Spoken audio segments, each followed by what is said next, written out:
one of the lines that we got permission to add, so it was essentially an improvised line, actually made it in one of the trailers. Carlos hands Jill a radio and is like, we can use this to communicate. And I just remember being like, did he just tell me what a radio is? Like, we were like, can she say something back? Because I'm pretty sure he just mansplained a radio. Like, I know it's important, but also, I know what a radio is. I've never seen anything like it. I haven't been able to sleep this night. You gotta stay strong. Don't give in to fear out there, right? How did this All right, happen? calm down, buddy. Calm down. Send reinforcements. No! Wait! Hurry up! Help me!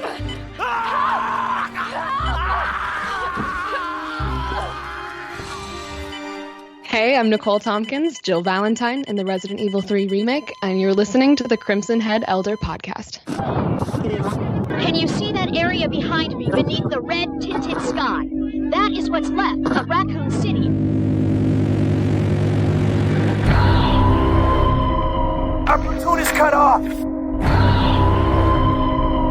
No survivors found. I'd rather starve to death in here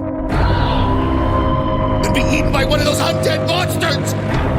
We're both gonna die. Wait, don't shoot! Down. I lost all my men because of her. All is lost. Cries of agony. Unity breeds power. Power is life. Biohazard. Welcome to the Crimson Head Elder podcast, celebrating the world of survival horror. I'm Joe Whyte, the actor for Chris Redfield in Resident Evil Remake, about 10,000 years ago. On tonight's episode, also joining me from the Crimson Head team, we have the Oracle Dragon. Hello, everyone. Mr. George Trevor. Hi, everyone. Good evening. Thanks for joining us. And we have Sonny Bauer. Reporting in. Hello, everybody. So our very special star guest joining us from the spectacular remake of Resident Evil 3 that we are all so rapidly waiting for. She portrayed a true Resident Evil icon. We're so delighted to have her here with us. It's Nicole Tompkins. Hello, hello. Yay! It's great to be here, guys. Wonderful to have you. How are you faring in this very strange time that we're going through? I am staying inside, just like everyone else. We are quarantined and hanging out. After voicing someone in a pandemic, did you ever think you'd actually be living through one? You know, I cannot say that I did, nor that the timing would be so specific. I feel far less productive than Jill Valentine. All right. Well, let's get to this thing called an interview and find out a little bit more about what makes Jill Valentine / Nicole Tompkins tick. So, Nicole, if I may call you Nicole. Yes, of course. As opposed to Miss Tompkins or Miss Valentine. I mean, I'll respond to any of them. We've seen recently that you've been streaming your favorite video games on Twitch for the first time, and it's great to see a fellow gamer step into such a beloved character's shoes. We would love to know if you were a fan of Resident Evil when you first auditioned for the role, and if you knew you were auditioning for such an iconic part in Capcom's survival horror classic. I was familiar with the Resident Evil series, clearly. It's iconic, and I think one of the most famous game series of all time, or some people would argue. So when the initial auditions came through, they were using code names, because clearly it was like a very secret project. But we were given the inside scoop on what the game was, and I was pretty clear from very first audition that I was going to be reading for Jill. So I knew who she was, and I definitely got to walk in having the understanding of her history and also what she means to the fan base and the world of video games. How much has your personal swagger increased since you've done this amazing, iconic role of Jill Valentine? You know, I think it depends on the day. Man, I can pull out the Jill swagger, but I have to give her all the credit. Because in real life, admittedly, at times, I'm quite the dork, and she's never not totally composed. See, that endears you to us all the more because we're all dorks as well. There you go. Have you ever played any of the previous games, whether as Jill or not? I have watched much of the previous games. I have not myself played them because, full disclosure, I'm a total wimp when it comes to jump scares and terrifying events. So unlike Jill, monsters are terrifying. So no, I've seen the original games and I haven't played through. The original RE3 was back in the 90s, so no, I did not play it, but I've definitely watched it. All right. It's so important because it's so easy for things to get leaked nowadays that we keep it as under wraps as possible when they're in the process of making the game. And I super respect that. And I had the benefit of a fantastic creative team that when I walked in, we had character art. We knew what it was and we used code names, but we, underlying knew what we were doing. Can you share with us what the code names were? I honestly don't even know if I could remember. I would probably have to go look it up. They were just generic names that were unrelated to anything. It just was a very standard, first name. Gotcha. Just something to throw people off. Yeah. Yeah. They don't connect it to anything because the point is to not be able to guess. Absolutely. When I auditioned, actually there was no audition at all. My wife was working at Sound Deluxe. I went in one day to visit my wife, and the casting director was there, and they said, we're looking to cast this voice in this game. I had no idea never even heard of Resident Evil. And they put me in the booth, and I did the thing, and they gave me the part. And so I did a couple of voiceover sessions and walked away, never expecting it to be this thing that you're now a part of, this world that all of our fans, all of the people who follow Resident Evil, that this has become literally an important part of some people's lives. It's got such a big fan base. I never realized it until I got a phone call from Paul out of the blue saying, would you like to be interviewed for this thing?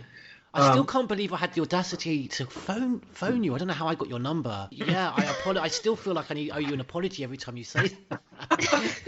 I'm eternally grateful for it. It gave me a little slice to know that something that I did in the past, a project that I worked on, has had this much of an impact on this many people. Absolutely. There's something so rewarding about getting to put yourself, your art, your talent behind something that people are, one, maybe already fans of, and two, just incredibly receptive and just as excited as you are. So there's something inherently wonderful about Resident Evil 3 coming out, knowing that so many people are already behind Jill. They're already excited about this iteration of what she looks like and how she sounds and how she moves and kind of what we poured into it, because I wanted to give respect to the performances that came before and the iterations that we've seen before, to have this nostalgic quality as someone that you still recognize as Jill Valentine while moving the character forward. And I feel like that's something we were really able to do in this iteration.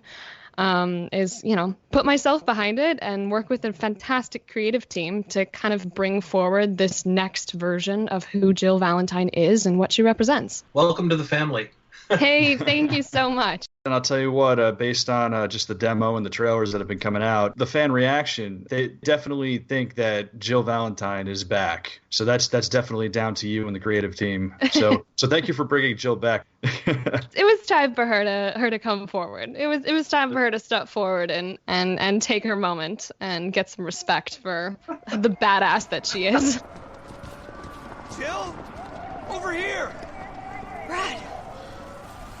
You okay? What was that thing? Damned if I know. But right now it's got a hard-on for the only two stars left in town. You and me. I'm not sticking around. Just look around you. The longer we wait, the more screwed we are. How'd this all happen so fast? I don't know. I've gotta be dreaming. How could this many people be infected? Brad! Here they come! In here! There's so many. Door behind you, go!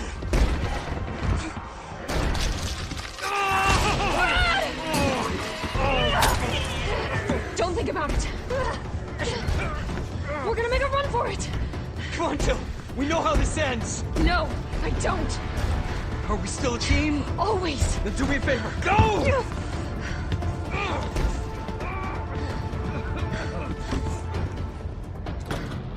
I'm sorry, Brad. Sorry.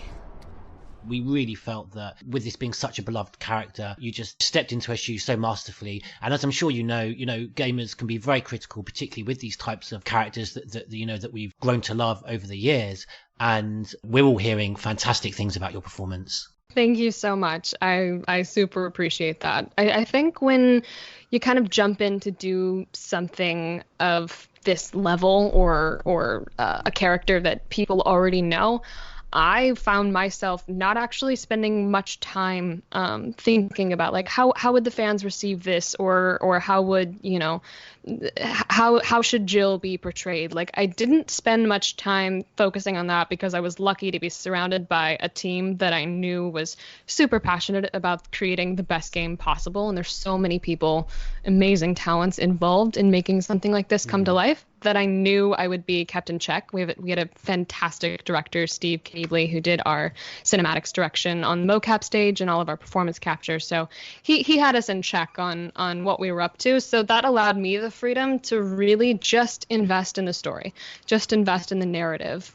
create this person that is reacting to where she is and what she's doing based on this backstory that I was lucky to have some knowledge of, so I didn't have to create her backstory. It's there. We know who she is. We know where she's from. And then I just got to play, just jump into what this person feels like, how she moves, how she works. She's a professional. She's, a STARS member, so she's elite. She's really good at what she does, but she's also one of the younger members of the STARS team, and she's in a really rough situation. And so it was important to me to make this woman as strong as she is. She freaking never doesn't get back up. Good luck, everyone.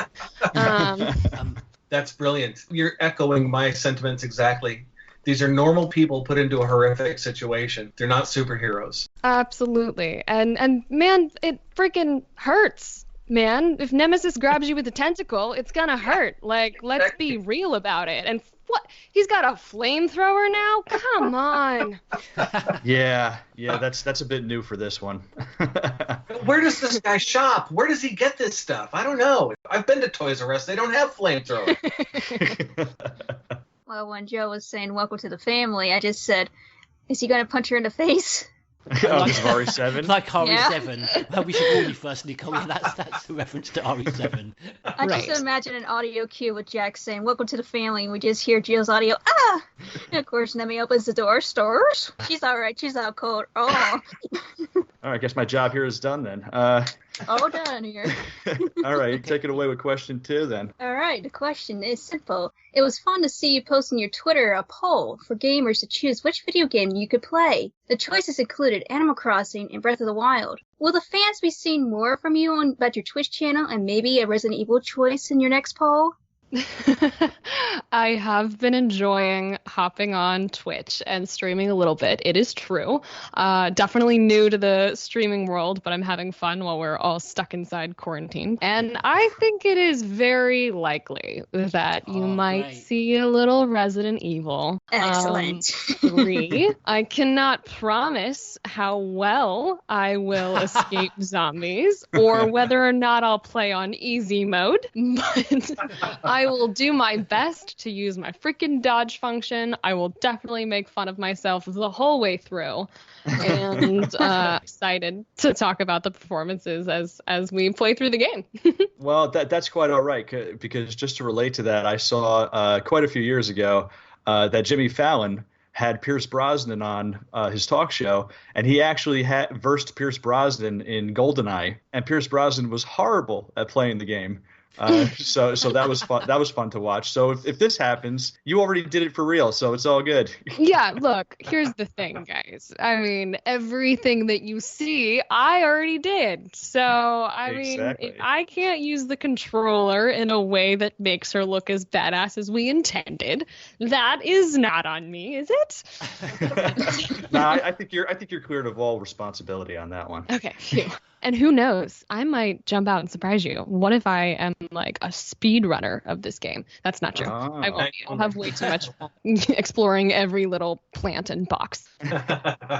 You also mocap, so full production. Yeah, I did the full facial performance. So all of the cutscenes that you did, we did live and we did together. And I think that really shows in the final product. We were super immersed in kind of the environments and the relationships between characters. And so I got to work directly with these fantastic actors. We were all in Japan for a minute there, having fun in Raccoon City. Very nice. Very nice. Oh, so you recorded in Japan? It records in many different areas, but we did spend some time in Japan together, which was very, very fun. Oh, that must have been wonderful. Very, very cool. I love Japan and Japanese culture in general, so it's a dream come true to spend any time there. If you've never been, definitely go. Joe, I can imagine you just sitting there through gritted teeth. Capcom didn't fly me out to Japan in 2001. No, my experience was entirely different. It was I spent I think a total of 4 or 5 days in a very small recording studio in Hollywood. That was the whole experience. Now, granted, it's a much more scaled back experience, and I was voicing a character that had already been animated. There were moments in the recording studio when they would put up a video screen. There's the shot where Chris is fighting the plant. At one point, the plant grabs him and swings him around the room. I had to match my screaming sounds and impact sounds to the video because it had already been animated. Right. You went, whoa, whoa, oof, you know. Totally. We spend time in the booth as well, doing a lot of the in-game sounds. So when player has control, a lot of that's all recorded in the booth versus on the stage because that's animations that have already happened because you're now controlling the character. Sure. And the way video games that are made, just the whole industry is constantly changing and growing so quickly. So from 2002 to 2020 is a very different experience in how we make games. That line between game and movie is like, gets it fades it's on more its and more way, each day. man. It's blurring. Yes. Okay. So we did touch on this a bit. Once you knew you were going to be the next Jill Valentine, having to keep that secret in, especially as a fellow gamer, must have been a tough gig. Did you find yourself playing through some of the previous games, perhaps checking out Jill's previous incarnations? Yes, when I found out that I was going to play Jill, of course, I was incredibly, incredibly excited. And it was lots of just being quiet and not saying anything. But that's just part of what it means to me in the video game industry, because it all matters so much and everyone cares so much. So it's really wonderful that people are that passionate about what we're making. I definitely did look through Jill's previous incarnations because I wanted to pay respect to where this character came from. But then once we kind of got into it and started nailing down her sound and her physicality, sort of let that all go and just let her live through me in whatever experiences she was facing. So a lot of me kind of comes through in that, as well as the amazing creative team that came together to tweak and decide how do we want Jill to show up in this Resident Evil 3 remake in 2020. And I think we made something that I'm proud of. Sir, are you all right?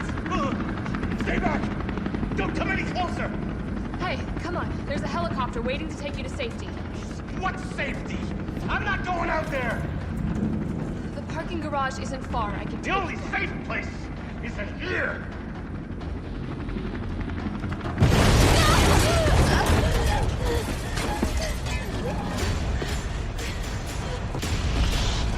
Hey!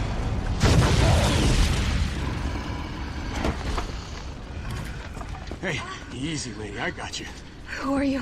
What are you doing? Name's Carlos, and I'm saving you. Come on, let's get you someplace safe. I think we're in the clear. Hope so. We've been bringing survivors here. Here where? My guys have converted some subway cars into a shelter. Let's go. Hey, what do you know about that monster? Nothing. I've never seen anything like it. But it's no zombie. It knows what it wants and won't stop till it gets it. Don't you like that in a man? No thanks. He's all yours. I promise you're in good hands. I'm with the Umbrella Biohazard Countermeasure Service. UBCS for short. Are you kidding me? You guys are the ones who caused all of this. Whoa, whoa, whoa, whoa. What are you talking about? Look, we're just here to help people. What's wrong with Umbrella? What's wrong with Umbrella? Oh my god. Your company is responsible for infecting everyone! Yeah. I don't know anything about all that. Okay, your portrayal of Jill was immense, and I can't stress that enough.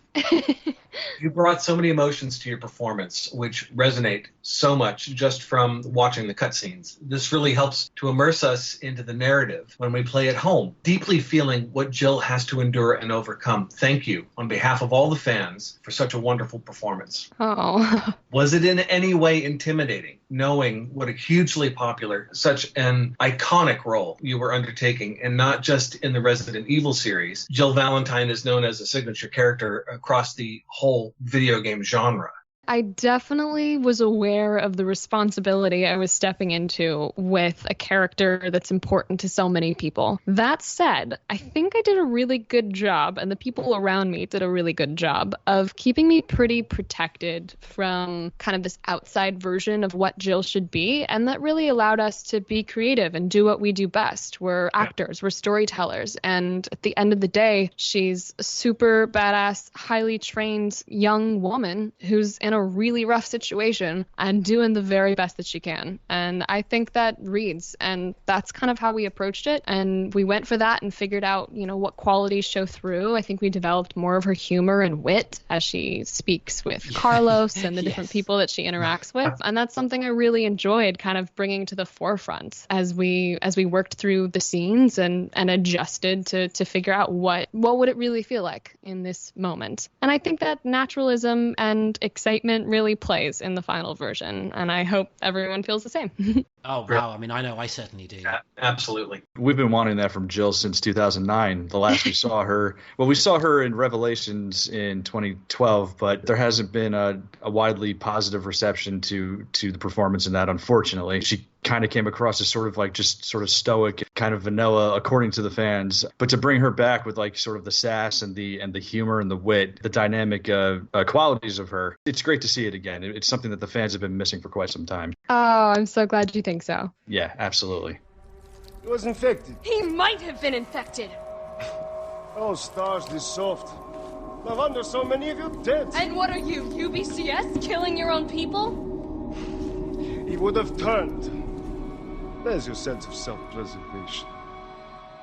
Heidi Anderson-Swan, our dear friend who portrayed Jill in Resident Evil Remake, and of course Joe, you know very well. It was interesting. She told us how fascinated she was that male gamers would take on the role of a protagonist like Jill Valentine, with gender not affecting their immersion into the game. The gaming community has come a long way since the late 1970s. And those days of, really?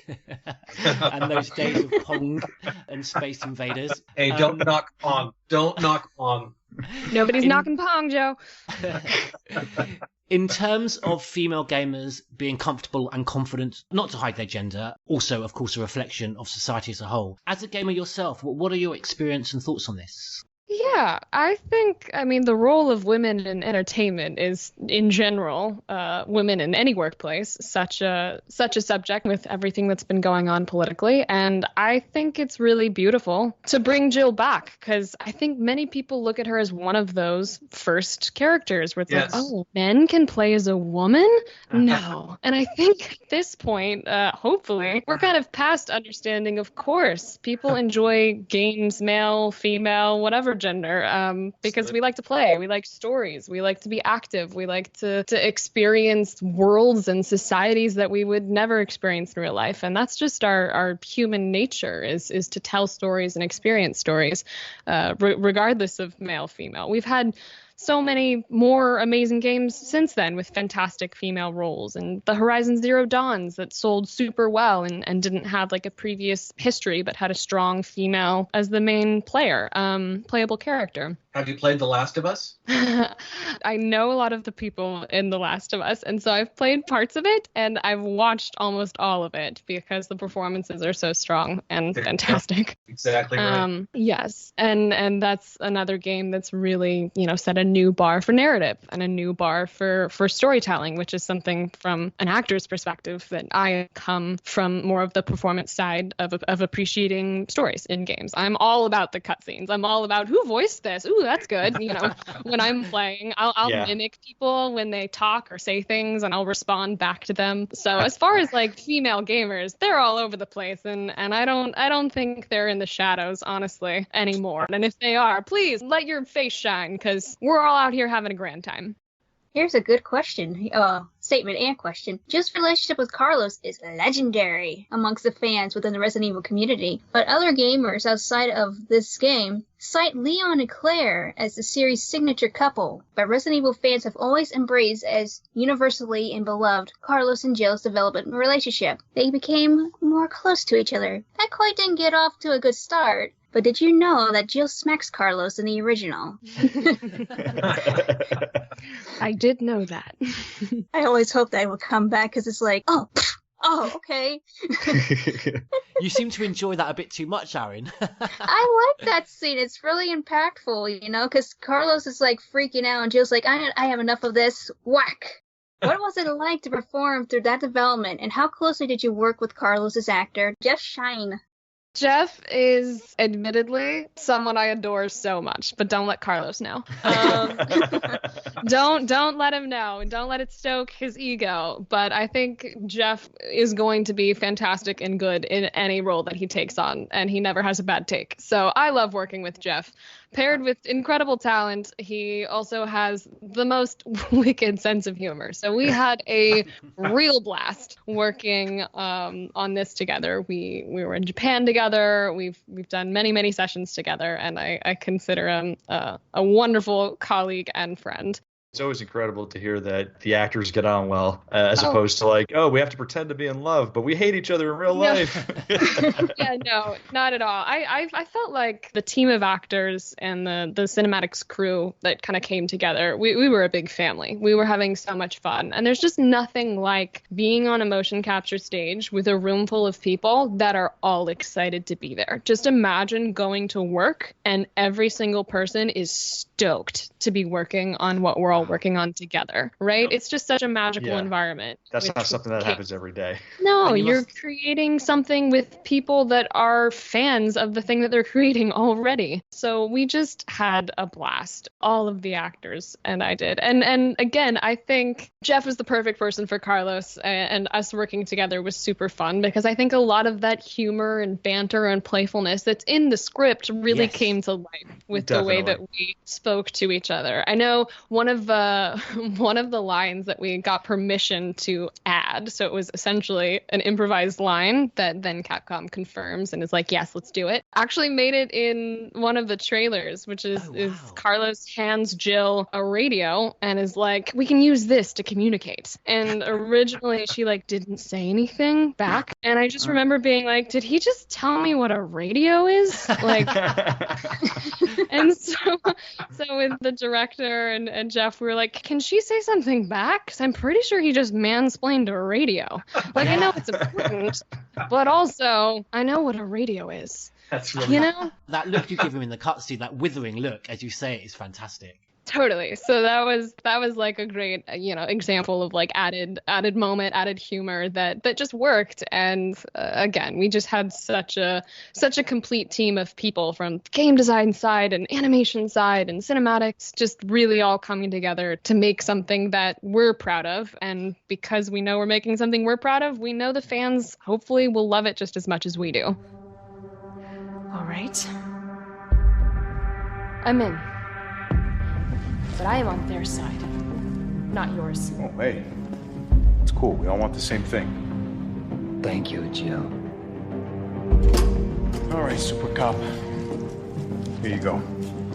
We can use this to stay in contact. I know what a radio is. I love hearing stories like that.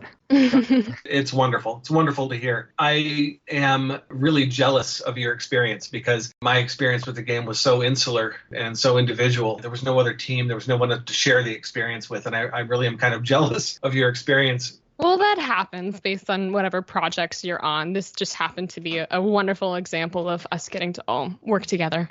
Yeah, because when you guys are actually seeing each other and reading what you're going to say, you can naturally feel what the other one's going to do, so you match up with them and be more expressive or more toned down, or be like, oh, I can't believe this is happening. I know! Get like a serious moment, then you guys can shift quickly to being a very depressing moment to a sad one, which is perfect because it's more natural. Absolutely. I think anytime you get an opportunity to work against another actor, you're always going to have the benefit of how exciting that feels, how spontaneous that can feel. But in the voiceover world and in the video game world, we're also trained. We work in booths by ourselves all the time, and we work to make that as organic and spontaneous as possible as well. And that's just kind of part of the job. So we take it as we get it and enjoy it both ways. And that kind of leads into our next question. Did you have a favorite highlight moment across your performances, Jill Valentine? The pace and tone of your scenes differ greatly. You call on a wide range of emotions during your battle through Raccoon City.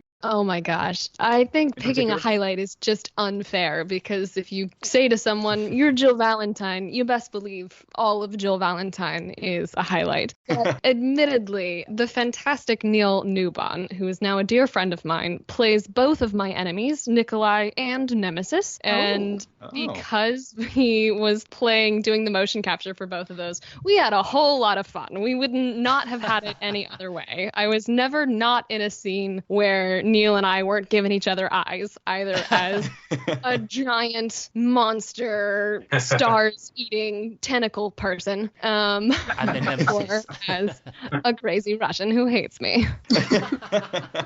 He secretly likes you. Yeah, I mean, that's just the secret to all of it. Nemesis clearly just has a huge crush. We always mean to the girls that we like. He's so misunderstood. What he's doing is the equivalent of a schoolboy socking the girl that he likes in the shoulder. He's just trying to get her. Bingo. I mean, and you'll hear it as you play. She has so many responses to Nemesis, from flirtation to frustration to downright fury. So you get the whole range of experiencing Nemesis, never leaving her alone. That's incredible. I might edit this out in the edit. I just remembered when, in primary school, the girl that I just adored, I threw a tennis ball at her. It was just like the only thing I could think of to get her attention. Next step, flamethrower. There you go. Carlos, respond. Yeah, what's up? We didn't make it. The train derailed. Derailed? Was anyone hurt? No, everybody's dead. Mikhail, everybody. Nikolai left us to die. Wait, what?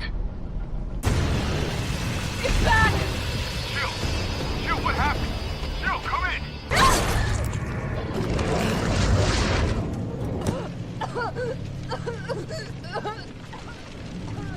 Interesting. You've done me a big favor, mister.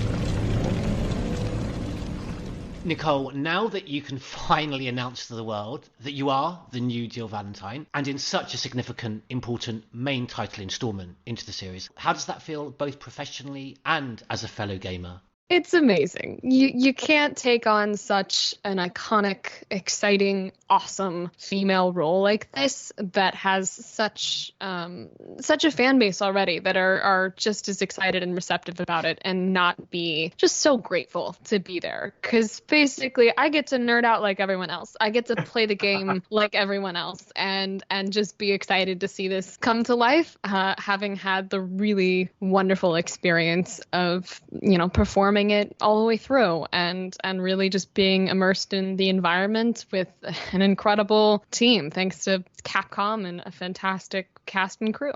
That's amazing, because Jill, apparently, across the fan base, is still one of the 2 top fan favorites. So it's very interesting that it took so long to bring her back. What can I say? It was time. Yeah, it was definitely time to bring her back, for sure. And the fans are going to be so grateful for this. Absolutely. Okay, Nicole, what does the role of Jill Valentine mean to you? And do you have a message for all of your fans in the Resident Evil community? Taking on the role of Jill just absolutely means the world. I've had such a joy bringing her to life, and as far as the amazing fan base that surrounds the Resident Evil world, thank you so much for inviting me into the family and being just as excited as I am to see Jill come back in 2020. Yay! Yay! And I believe you'll be welcomed with open arms. I hope you come back for more Jill work. Thank you. More Jill is never a bad thing. We will, of course, post links in our podcast description to all your social media platforms where your fans can find you, and also where they can find your other performances, both in video games, televisions, and films. Favorites of ours, as a Survivor horror fans, is your role in an American Horror Story, and of course, your leading roles in the film Antrium, the deadliest film ever made. Thank you so much. Yeah, come hang out on social media. I'm pretty active there, and I love seeing fan art and nerding out over things and being excited with everyone. So as you play, come on over and say hello. I think I'll be streaming as well, so if you want to come join me on Twitch, let's do it. I'm on Instagram, Twitter, Facebook, and absolutely, you can check out my IMDb for a bunch of other movies that I have done if you'd like to see my face as well on camera. We definitely have quite a few in the thriller genre, so please enjoy, and I look forward to seeing you online. Nicole, thank you so much. Thank you so very, very much for joining us. It was wonderful for you to respond so generously to us when we called you out of the blue, as I often do. Joe's evidenced that today. Just thank you so very, very much. You were fantastic in this remake, and I know I speak on all the fans and our listeners when I say we're so grateful for the way that you've so sincerely and readily engaged with the community. Oh, thank you so much. It's such a pleasure coming on, and I'll spend any time hanging out and being excited about the Resident Evil universe. So, Nicole, thank you so much. I don't want to hold you up, but it was very nice of you to do this. So nice to meet you, and we'll see you around in the community. Nicole, thank you for joining us. It was wonderful having you here to talk to us. You shared a lot of interesting stuff with us and made us laugh, and I'm sure the community will be always after you for more information that you can share with us. And thank you for telling us where we can look for you. Make sure you stream as much as you can. Definitely. So nice to meet you guys. I'll see you online. Thank you so much. Take care. We'll see you in your next Twitch stream. Yes, sir. You absolutely will. Yay! Beautiful. Thank you so much. Amazing. Bravo. Absolutely. Thanks, guys. It's been such a pleasure. You guys have a good rest of your day. Stay safe, everyone. That was cool. That was fantastic. We got to hang out with Jill Valentine. We did. We did. That was great. Now, Chris, will you be letting your other Jill Valentine know? That's a conundrum, and I don't have the time to consider the ramifications of what would happen if I told the old Jill that I had a new Jill.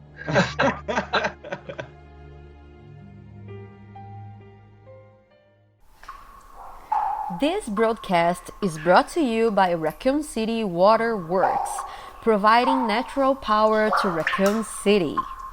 Welcome back to the Crimson Head Elder podcast, and for our extensive review of the Resident Evil 3 remake. Before we dissect the game as if it were one of Umbrella's insidious experiments, the team will give a brief insight into what the original Resident Evil 3 meant to them. We start off with our very special guest reviewer, a hugely popular contributor to the Resident Evil community. She can be found on YouTube, where she is renowned for covering the series with her own review and retrospective videos, enjoyed by almost 250,000 subscribers. That's a lot of folks. It's Suzi The Sphere Hunter. Welcome, Suzi, and tell us, what does Resident Evil 3 mean to you? So, what RE3 means to me, I actually made a really long video about the original game on my YouTube channel. I've said it multiple times before. RE3 99, as I like to call it, is my second favorite video game of all time. The first remake of Resident Evil 1 is my first favorite video game. RE3 being like the continuation of RE1, with Jill Valentine growing as a character and facing off against Nemesis, was not only was it just awesome as like a survival horror gameplay experience, but it was also like really inspiring to me when I was younger, because that character goes through so much and like has to deal with this formidable foe, this like insane creature, and she comes out on top like in the end, like just absolutely destroying him, and like it's just so awesome, like it's got so much replayability. It's got great characters, a great story, a great iconic, like super iconic monster. The game means a lot to me. I don't know if you guys have gathered that from all of this. Absolutely, yes, definitely. RE3 is big for me. You know, it's what's interesting to me is my perspective. I did this thing a long time ago and then completely forgot about it for years, for decades. And it wasn't until Paul called me and brought me back in and made me aware that people cared, that the Resident Evil lineage had continued and that there were more games. And these games did not affect my childhood. I didn't grow up with these games. And so they didn't have the same kind of forming impact on my life in terms of inspiring me or characters that I looked up to. And it's always fascinating to me to hear people talk about how much the games mean to them because of when they came to the games in their lives. You know, people who came to these games at a young age revere them. Their places in history in these people's minds. Just like for me, books that I read. You know, Hobbiton is a real place in my mind somewhere. Raccoon City is a real place in these people's minds. I'm not saying that people are delusional and that they believe that Raccoon City actually exists. What I'm saying is that the environments that were created in these games actually have an emotional effect on people. It's wonderful to hear because there are other things in my life that have that effect on me. There is music, there are plays, there are movies, there are certainly books that live in my mind the same way that these games live for people who are younger than I am. I'm always quite jealous of the fans that play these games at a particularly young age, and how much terror that they experience. Interesting hearing you talk about the emotional connection, and I think that's also what connects us as fans, because just listening to Suzi talk about how the remake is her favourite game and then Resident Evil 3 is her second, that's the same for me, and there may be differing reasons, but it's like it connects a community together when a game that's very special to me, and I kind of connected on it emotionally because of the place I was in emotionally and what was going on around my life. I kind of connected with some of the tragedy in the files and obviously the George Trevor story. And and I was quite shocked by graphic melancholy and sadness in this. And then obviously that goes hand in hand with the atmosphere of the Spencer Mansion. But just listening to Suzi as another fan talk about how that's also a very special game for her as well. It's just interesting hearing that, you know, other people around the world that it has a similar emotional impact with them. Oh yeah, for sure. Like RE3 especially, because, you know, I'm from the big city and it's a game about, you know, surviving the big city basically. Right. Yeah, definitely. It's very relevant to that, to living in like a big city environment where, like, you know, you can never trust people and like, oh, what's this guy really want from me and why is he following me? And it's like, oh yeah, that's Nemesis. That's where I live. That's, you know what I mean? Like, makes sense. You're saying Brooklyn is full of zombies, is what you're saying? Yeah, a little bit. When I was younger, it was way worse than it is now. So, you know. Yeah. What it means to us. Let's see. A lot of good memories. Love the story. Love the branching paths. All that stuff. And it's always good because you never know what to expect when you play it. Yes, it's very true. There's a lot of randomized paths and a lot of. It's not a very linear type game. Especially in the opening sections. You really had to think when you played that game, because it's like, okay, you got to do this. When you're a little kid, of course, you're like, okay, this is going to be a little bit difficult, but I can figure it out. I know if I can do this, I can do this. I can do it! It's extremely empowering. You know, I've worked on video games, and I don't know that the makers really understand the emotional impact that these games have on the psychological impact that these games have on people. I know that, like, there's some puzzles in some certain games that when you're a little kid, you really have to rack your brain around it, because even with adults, they have to try and think it out too. But when you're a little kid and you figure it out, it's like, holy crap, I'm smarter than an adult. Ask Artie what I went through trying to figure out that stupid chess puzzle in RE2. Yeah. I kept pinging Sonny saying, I can't figure this out, man. You got to help me. I still wake up in cold sweats having nightmares about the water treatment puzzle in RE3. On a game mechanic wise, I think it just took everything that was great about RE2 and improved upon it. I found Nemesis just the most wonderful enemy and really far more fear than Mr. X in 2. Yeah. And again, questioning why do I find more replayability in 3 than too, when obviously you've got the different paths with Leon and Claire. The atmosphere, the soundtrack. One thing that always worried me when the series changed from pre-rendered backgrounds, because I just loved just the carnage and just the detail that you get in the original of 3, and that was my concern, that whether they'd be able to portray that in this remake. You've got the cop cars piled on top of cigarette machines, piled on top of bar stools. That really helps to immerse you in the game. Like Suzi, I place Remake with your performance, Joe, as my favourite, and 3 comes after that. Jill Valentine particularly, as Suzi says, the continuation from the mansion. Maybe that's why I connected with that character a little bit more than Leon and Claire. Yeah, it's a very special game for me, and so I was a little bit worried and had trepidation about this remake when I heard that there was going to be one. This was the first game I was actually actively watching commercials for that had not been released yet. And mind you, I was probably 10 or 11 years old when this was happening. I remember just being like terrified and excited at the same time, because I'd already watched a friend play the first 2 when I was like the year before, or a couple years before. So exciting to see the trailer with the ominous voice, the most terrifying. And it's in your blood, and then you see the nemesis dropping down, and Brad screaming, and everything like that, and it cuts away, and you see him on the poster at the end, Resident Evil 3 Nemesis coming soon, it's stuff like that. It's just I could just remember the rush, being that young, and I was way too young to be enjoying games like this. Obviously, this is when. He's really trying to make us feel old, isn't he, Joe? He's really rubbing it in here. Yeah. But with Resident Evil 3, just the opening alone, with the helicopters flying, above the city, and all the zombies just attacking, everybody. It's like you're bringing this to the whole of the community of this city now.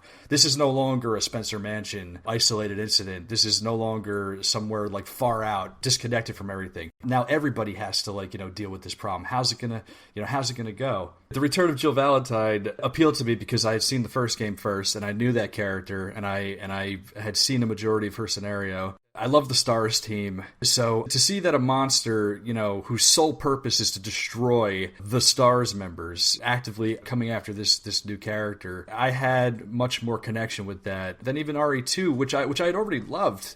The urgency, I just loved the urgency of being pushed through the city and having to get away and just escaping.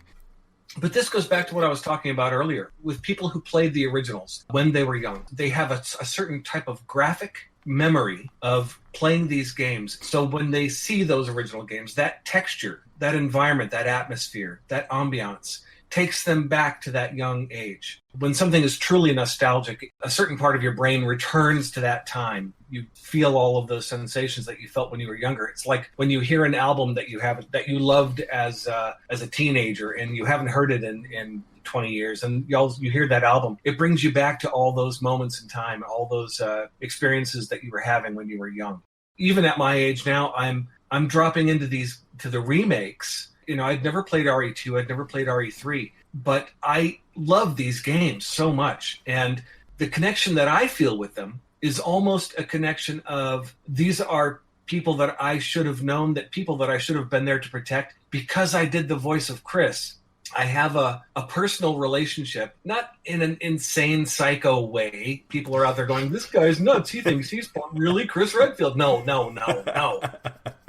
But what I'm saying is, I feel a similar connection to these characters. I'm proud when I see Jill do something, because I feel like Jill and Chris had a real special relationship, and still do. These games mean more to us on a deep psychological level than just something that we did to waste time or get a cheap thrill out of. Part of you really takes in these environments and the ambiance and the danger and the love of the characters. These people become real to you, and you care about them. I care about Jill. Playing RE3 right now, I'm like, yeah, that's my girl. A lot of people feel the same way you do, Joe. Yeah, for sure. So, Suzi, what did you think when you heard that there was going to be this remake? I heard rumblings, rumors in the back street of downtown Raccoon City that there was going to be an RE3 remake. Shortly after I played RE2, like that sort of talk was going around, and I didn't know whether to believe the rumors or not, but I was definitely excited when I heard them.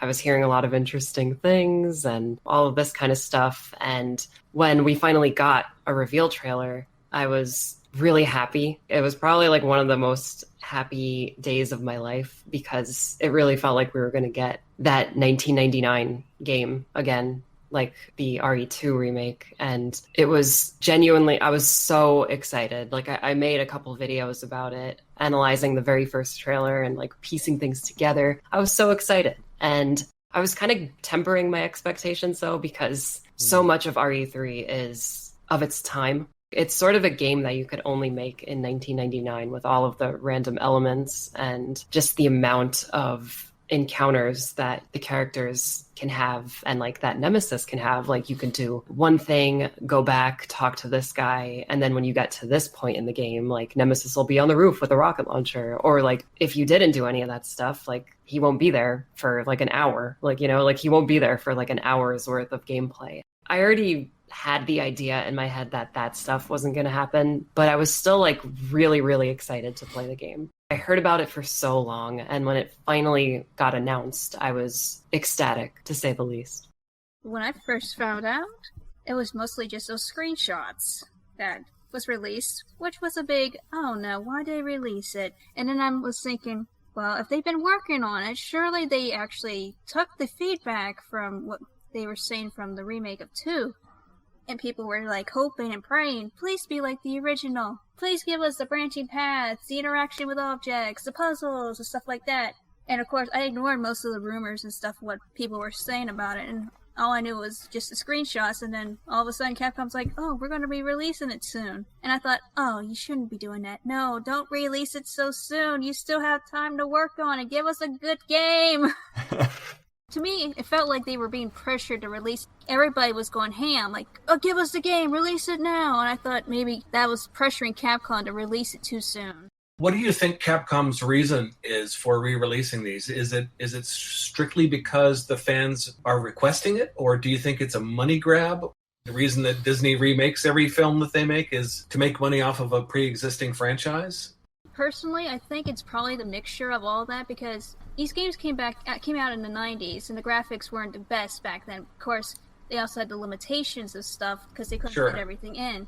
And now with today's technology, they can do whatever they want. They can fit all the stuff in it that wasn't in the games before. And bringing it back, it's like, oh, people love the original game, Resident Evil. We made it into a remake, and people still loved it. And so they re-released it again a few years ago, and everybody still says the remake was their favorite. So Capcom probably thought, why don't we remake 2 and 3, since those 2 were classics and people love them too. Maybe we'll get some extra money out of that for people to come back to the original stories. But they kind of didn't follow what the original stories were like a little bit, because we only have like one path to follow throughout the games. Capcom is very, they care a lot about what the fans want, and they are aware of what people like us, like the content that we make. I could say confidently that a lot of Capcom marketing people, Capcom developers in Japan, like they pay attention to all of our channels and follow everyone, have their finger on the pulse of like what is interesting.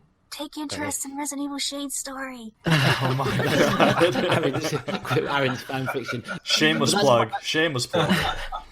You never know. Hasn't that been one of the criticisms that the Silent Hill community level at Konami, that they're quite detached from what the fans want? Yes. Yeah. To an extent. Yeah, to an extent. In previous years, Konami was a little bit more open to the idea of like fan feedback and just being interested in what fans want, but not in recent years. A few years ago, they released a trailer for Silent Hill 2, but it was a remake of it, updated graphics and everything. The hype of that, seeing that, everybody was going crazy until the very end of the trailer, or whatever it was. They showed it that they made it for a slot machine. Oh, yeah, the pachinkos, yep. Everybody was going insane. How could you do this to the fan base? How dare you betray us? You made us think you're remastering the game, and you made it into a slot machine. Everybody was just upset, and Konami don't Very care. mad. Yeah. Wow. Yeah. I live in Vegas, and there's a Konami building here because, like, you know, they're very into that, like slot machines and casino gaming. And whenever I see the giant Konami logo, I get happy, and I'm like, oh yeah, Konami. And then like I remember why they're here, and I'm like, Oh yeah. So it's like Konami. yeah, it's like instant happiness and disappointment. There's been criticism of those Silent Hill remasters. And so, yeah, Capcom were going to have to, as with 2, completely, rebuild the game. I was a little concerned because parts of Resident Evil 2, the remake, leave me a little cold. I love the idea of being lost in the city and not knowing where to go and finding an item quite soon that you won't necessarily need until much later on in the game, which was always my problems with RE4 and RE5. So I was a little bit concerned, but as like the Oracle Dragon pointed out, yeah, I was nervous, concerned, but hopeful.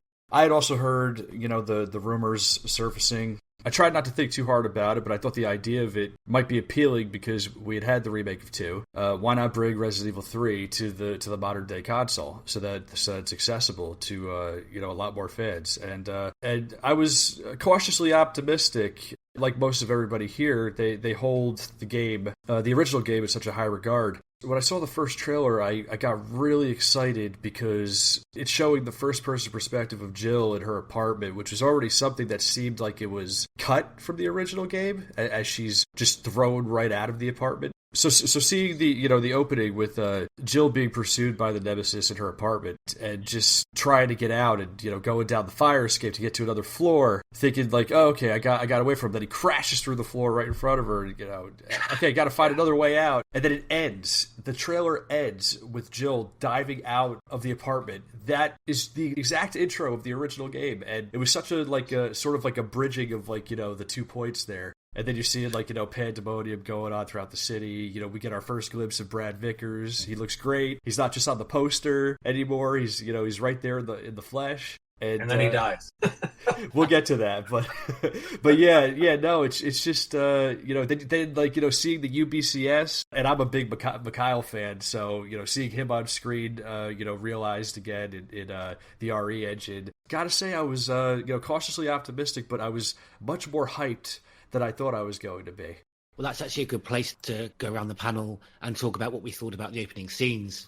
The intro of this game is like mind-blowing, and I absolutely love it. First of all, oh my god, there's an FMV opening cutscene. Is this the 90s? Like, what's happening? I thought that was really interesting. I think it set the tone like right away, like with the music and just like the constant umbrella. One of my problems with RE2R from last year was that it was so disconnected. It felt like from Resident Evil. So when you got to like the later portions of that game and then Umbrella started to show up, it was like, oh yeah, this is a Resident Evil game. With RE3R, it's like right out of the gate, you're playing Resident Evil. The apartment scenes were just like, stellar. The amount of personality they give to Jill, just right off the bat, like you're able to explore in first person, see all of this detail. There's a bulletin board with all of these pictures on it, and there are 2 pictures of people that look strikingly similar to Claire and Chris. This is what I want. Like, this is exactly what I need, right now. And there's just so much buildup in that apartment. There's so many files that talk about the mansion incident, talk about Jill's investigations into Umbrella. You get a Brad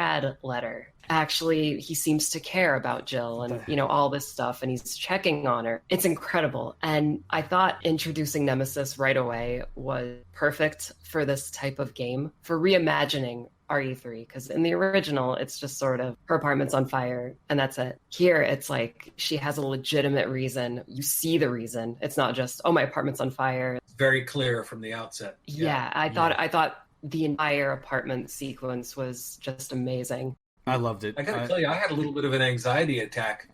Yeah. To play it because I thought to myself, if this is the pace of the game, if the whole game is like this, yeah, I'm not going to be able to. I'm already freaked out by it. Yeah. And just like with the nightmare that Jill has, like that, you could glean a lot of info from that. She's having a PTSD nightmare of her turning into a zombie. It's like, this is perfect. Like, all of this is so good. Thank you for saying PTSD, because yes, you nailed something there. I imagine that on some small level, people who play these games do suffer from some kind of a PTSD experience, you know? It gives integrity not just to the game but to the character, because the feeling that these are superheroes, and so from one tragedy to the next they're not going to be affected. I just loved the fact that, yeah, of course, I mean, my word, she's just come out of the Spencer mansion. There's going to be emotional turmoil from that and kickback.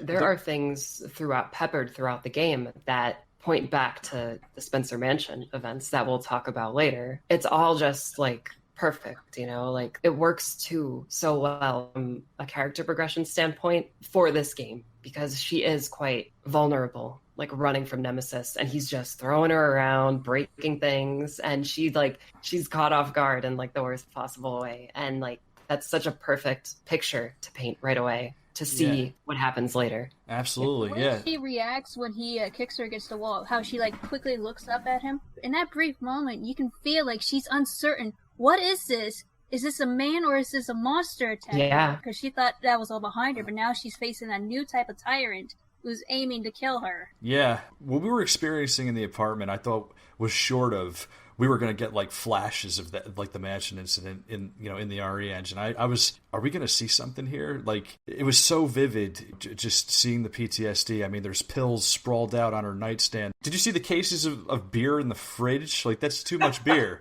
you know? Yeah. Yeah, she's not having a good time 2 months later. It's so vivid, like the picture it painted and the files about the mansion incident, the investigation, like Suzi was saying. God, I love Brad's characterization. The idea that, like, you know, he felt bad for what he did and for keeping his head down and asked for forgiveness. It's just, it's incredible. The idea of trying to stay as a team. Ah, man, I can't. It's awesome. The things that I just absolutely adored about this intro is that it kind of almost, it's like the spiritual successor to the original. You know, in the original, you're just thrown out of that building, you know, straight into the action. It almost felt like you'd missed a part. It's like the 2020 version of that in terms of all the actual technical advantages that they have at their hands, Capcom, but they didn't kind of lose that spirit of just throwing you straight into the action. Up until this game, I think probably the first Bioshock game was one of my favourite all-time introductions into a game, the way it shows you that world. I spent a good half an hour in this apartment. The respect for the mansion incident through Jill's PTSD. They're just wonderful as you come out and you just see the streets and the fire and just the carnage, this is the thing that you got in the pre-rendered backgrounds that I was worried wouldn't be reinterpreted. Yeah. But it has been, and I don't want to be sensationalist, but if it's not the favourite now, it's going to be in my top 3 favourite openings of all games. But I wanted to ask, just a little bit concerned as to whether during those early Nemesis pursuit up until the point that you meet Carlos, whether it was more like almost that it was on the rails, whether I was kind of on like a carousel ride rather than actually in a game where if I was too slow, that Nemesis would be able to kill me in those sections. It definitely has that modern game design that is, you know, disappointing. For how amazing that intro is, it is very like linear and like straightforward. There's a little bit of exploration in those streets where I'm not sure if any of you guys found it, but when Brad runs around the corner right before that barricade collapses, you can actually find Nemesis's pod. Yes. Yeah, that's one of the things I want to say. Mm-hmm. Yeah. You could investigate that. Brad's phone call to Jill. To me, I think he saw Nemesis drop from the sky, out of that, and said stars and head to her apartment. That's why he was so frantically calling her, because he knew where it was going. Yeah, I think you're right. Our little chicken heart's starting to grow a heart. I love the redemption of Brad Vickers in this game. Even before the game was coming out, I was like, please redeem this character. Give some sort of dynamic to this guy. I think I had a line that kind of sums up everybody's attitude toward Brad. I think the line was, "Hey, Brad, where the hell's he going?" Right.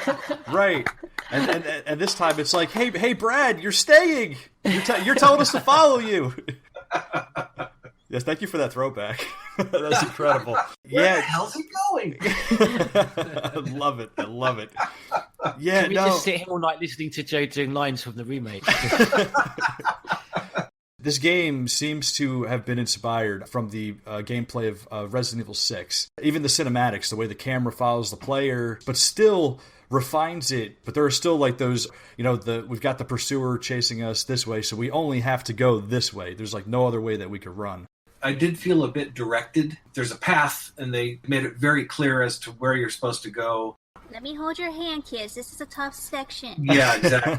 My concern more was how much danger I really was in terms of there was the spectacle, and if I was too slow in getting out that window, whether Nemesis would actually kill me in those sections before you meet Brad. You can definitely die in those sections because I checked. I was like, can I actually die here? And yeah, you can. Yeah, I concur. My first death in 3 was coming out of that doorway there's a stairwell that you have to go down, and then at the bottom, the first time that you have to run across the street and there's a couple of zombies. Yeah, I ran right into them.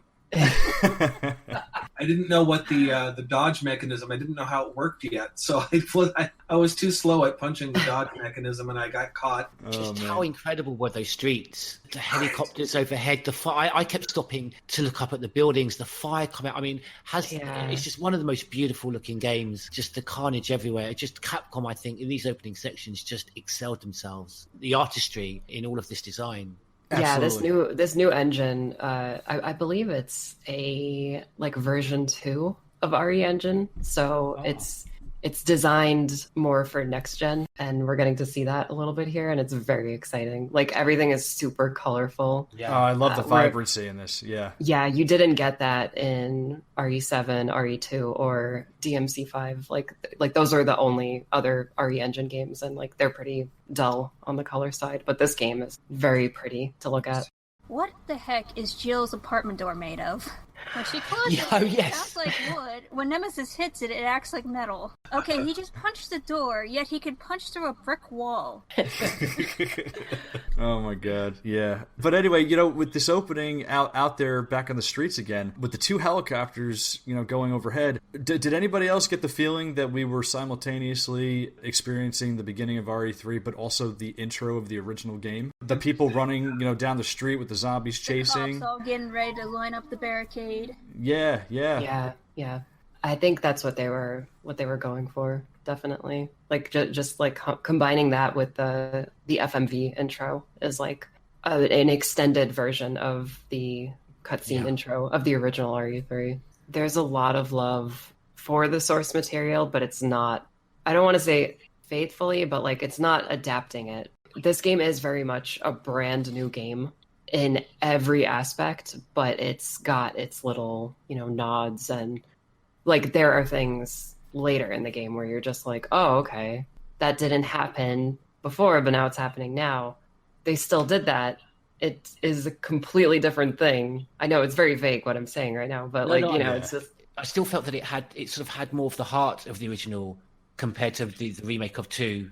It's really interesting because the 2 remake is very faithful in the gameplay department, but not in the story or tone. Right. And this game is not faithful to the original RE3, but very faithful in its story and tone. That's exactly what I was feeling. Yeah. It's the opposite of RE2R. It's literally the backwards version of it. So we end up at the barricade in the opening. We're with Mr. Brad Vickers, our other Alpha Team member. Alpha Team now and forever. That's right. And the barricade gets smashed down by a horde of zombies. So, as per Brad's direction, we are directed to go into the bar Jack. And he gets bit. He gets bit on the arm. Which is accurate and inaccurate at the same time. Yes, indeed. Because Brad does get bit in that bar in the original, but it doesn't happen this way. God, I love this moment. I almost actually welled up too much at this point. His last words to Jill when he says, "We both know how this ends," and Jill still is in disbelief. She doesn't want this. I don't even think she doesn't want to lose her last teammate. It seems like. Yeah. So she's like, "I don't know how this ends." He's like, "Listen, we're a team, right?" And she's like, "Always." Okay, well then don't mess up like me. Get out of here. He pushes her away and he holds the doors don't mess up like I did. Yeah. And it's when I heard that the first time, I wasn't thinking in that moment, I was thinking back to when he abandoned them in the mansion. Yeah. I was like, oh, that's what he meant. His final words to her and just like the bookend to his character, it is just so opposite of what you had to say, Joe, in the beginning of Remake 1. You know, hey, Brad, where's he going? And this time he stays. And he goes out a hero. It's so great. I'm getting the feels talking about it right now. Yeah, me too. Hang in there, Artie. Yeah.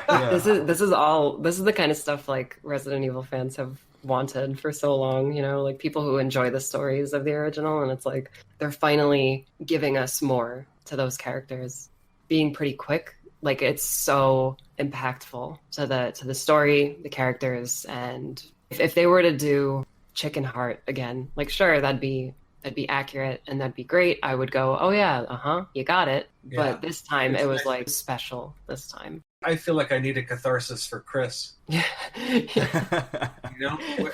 So we are thrown out into the streets. She loses her famous samurai edge right in the apartment against the nemesis. She grabs a gun. We get to the first section of gameplay where we have to fight the zombies, and we obviously have the new dodge mechanic. She makes her way down these back alleys and ends up in a familiar spot from the original, the warehouse, where we see a redesigned Dario Rosso, just as cranky, if not crankier, than his original incarnation. Yeah. And if you so choose, you could shoot the cargo container for a couple more panicky lines, such as, he has a lawyer, he knows a good lawyer, stop shooting the cargo container. He didn't say anything about his daughter. Yeah, they might have just switched that to Kendo. I think that's what's going on with these new games. And in perfect classic RE3 action, but much earlier on, a rescue helicopter that fails to do its job because Nemesis blows it up. We get a nice brief section of music stings as she tries to start a car and looks up at the very cool music stings. I love those. I love those. Two or three that we get. Yeah, every time she looks up, it's boom, and he's getting closer. He's getting closer, and then she starts the car. Dun, dun. That reminded me a lot of like an old like Halloween film, one of the original ones, like where it was like very heavy synths. I love it. And then she finally starts the car. She floors it, and she takes her and Nemesis and the car off the roof. It's one of my favorite shots of Jill just so destroyed in the car, like trying to recover. And in the background, you just see Nemesis get up like it's nothing. Oh my God, this guy is relentless. Yeah. To put the cap on this whole first Nemesis situation, we have a familiar voice, or maybe a not so familiar voice in this sense. Yeah. A not so familiar accent. Yes. You know, from off screen. Who do we have but Mr. Carlos Oliveira with a quad rocket launcher ready to take a shot at big old Nemi. And Another beautiful detail about it is you kill Mr. X in the last game with that same weapon, and it is seemingly ineffective on Nemesis. Yeah. Very helpfully arms him at the same time, doesn't it? He kind of does throw it down to the ground, doesn't he? I'm hoping it's the last shot in the launcher. I'm amazed how he kept his hair in such great condition during a zombie apocalypse. Again, just the characterization that they carried over from the original game. My UBCS MVP, it's hard to say that after a drink, is what they did with Mikhail. The emotion, I think they really did justice to his death. Interesting, when we first come across him, I almost had a slight kind of Nikolai kind of antagonism, only just very slightly. But then you can clearly see that he does respect Jill for who she is, for her rank. I very much get that when he thanks her when she returns. He's like, thank you, Jill. Just thank you, Capcom, for, I think, really gave him the characterization and the scenes that Mikhail deserved. Yeah, totally. I 100% agree. And a lot of people don't know this, but there is actually another line that you can get after the substation. Like, you go back to the train. Like, he does have one more line that you can hear from him, and it's pretty good. He's just thanking Jill again. His first few lines are, you know, a little like back and forth with Jill. Like, obviously she doesn't trust them, so he's sort of like returning that attitude. But then he's like, thank you, Jill. Like, we need help. Like, he knows that a STARS member is going to make it through this. He's also respecting that she knows more than they do. Yeah. Definitely. She's been through that kind of situation before, and they haven't. Interesting to note that he knew who she was. I'm wondering how he found out that information. I'm not expecting to find out, but I do find it pretty cool that his character knew who she was from the onset. I think it all plays into, some of the files you get in the apartment where it's like agents of Umbrella have clearly been like watching her from across the street. Yeah. I was going to touch on that because clearly I think that may have definitely been the case with Nikolai, and then you get that exchange later on just before Mikhail's death. He just sort of lets on to Nikolai that actually there's been some sort of suspicion surrounding you and these odd circumstances surrounding you. So I don't know if perhaps it was Nikolai perhaps had a file on Jill and the other STARS members, which somehow Mikhail got his eyes on because he has been watching Nikolai a lot closer than Nikolai may have appreciated. Yes. I so love that one exchange that they have. Funny how brainless zombies could ambush the team like that. Funny how the gate was locked. Yeah. And stuff That's like that. so good. Like, it's perfect. We don't get that in the original game. I think the only other time, I don't remember if it was even in S.D. Perry's novel of Nemesis, where Mikhail actually talks about Nikolai, trapping, the team. Because there is some expansion in there. I recall some type of, extra thing where, I think Mikhail might have been onto him. Yeah, compared to the original, it's much better, characterization-wise. It's almost like a callback to ORC where you check the security footage and see Nikolai betray his team and lock the door. But I love the expansion on all of the UBCS characters in this. The expansion with Mikhail, the expansion with Nikolai. I mean, even Tyrell, which we'll get into. He has a whole mission with Carlos. Instead of being a one-time moment and then kaboom. Oh, yeah. By character we don't really know. Yeah. Yeah. So we end up above ground again, and we're in downtown Raccoon City, and there are neon signs galore. What does everybody think about this area? It just looks absolutely beautiful, and I think Capcom got the balance right because there is neon everywhere, but I never got a feeling of it being too colourful to take away from the dark atmosphere or being too cartoonish that I didn't feel the tension. Later on in the game it happens, but to see that huge Mr. Charlie head just rolling down, it's just, again, practiced with this new engine, it just looks spectacular. That whole area for me, with the neon, with the darkness, I think they could quite easily have kind of fallen into the realm of it looking a little bit too cutesy, because that's always been my criticism of Resident Evil 5. I can never quite get that same tension and feeling from a game that's played during the daytime. I've always felt survival horror really very much needs to be played, with the lights off no earlier than 9 p.m. This was also a staple of the original games. The original games were very colorful, and I think a lot of us were attached to that. So muted colors could very easily throw you into the world of survival horror, but to bring back the colors in this game, I'm all in. I love it. Yeah, totally. There's no loss to the survival horror aspect of it because a lot of that area is very dark. And the only light are those neon lights, and it looks amazing. Yeah. It's meant to be like that at night. And since the power of the city hasn't gone out, everything's going to be lit up. The next night, I think the power basically goes out almost everywhere for RE2. This game enriches a lot of that game just by default because it gives a lot of context and backstory to the events of RE2R and how it's just in this game, the city is super colorful and in parts. And then when you play that game, it's really a dead city. There's no power. There's no nothing. Oh, yeah. No lights. One thing that really impressed me that I played with the demo and gave me a lot of confidence that Capcom were very much on the right road in terms of the first central hub area that you come across, and all my fears that a lot of these remakes may be very linear. With the demo and again with the main game, I just loved the fact that I was kind of lost and had choices of where to go. I just really felt that I was back in that survival horror setting of not knowing where I'm going and is this the right path? Am I going to have to go to this room before I go to that room? And is this jewel that I found now, is it going to be used now or much later on in the game? So I was particularly loving that about this whole section, that I did get lost a couple of times during the demo, that kind of almost slightly open world feeling, which takes away from the kind of linearity. Yeah, that area is definitely one of the best parts in the game. Perfectly designed, how everything is interconnected, and you can actually open a shortcut and use different side streets to get around and avoid certain enemies. It's really cool. It's very classic. Speaking of classic, so in this section, we stumble upon two classic elements of the original game. We have the jewel boxes that house very familiar gems to a very familiar puzzle, not used for the same purposes, but very cool reference to the gems that would typically open up the gate to City Hall. In this version, they give you extra items, the final one being an RPD pouch for extra inventory, which is great. Yes. Always.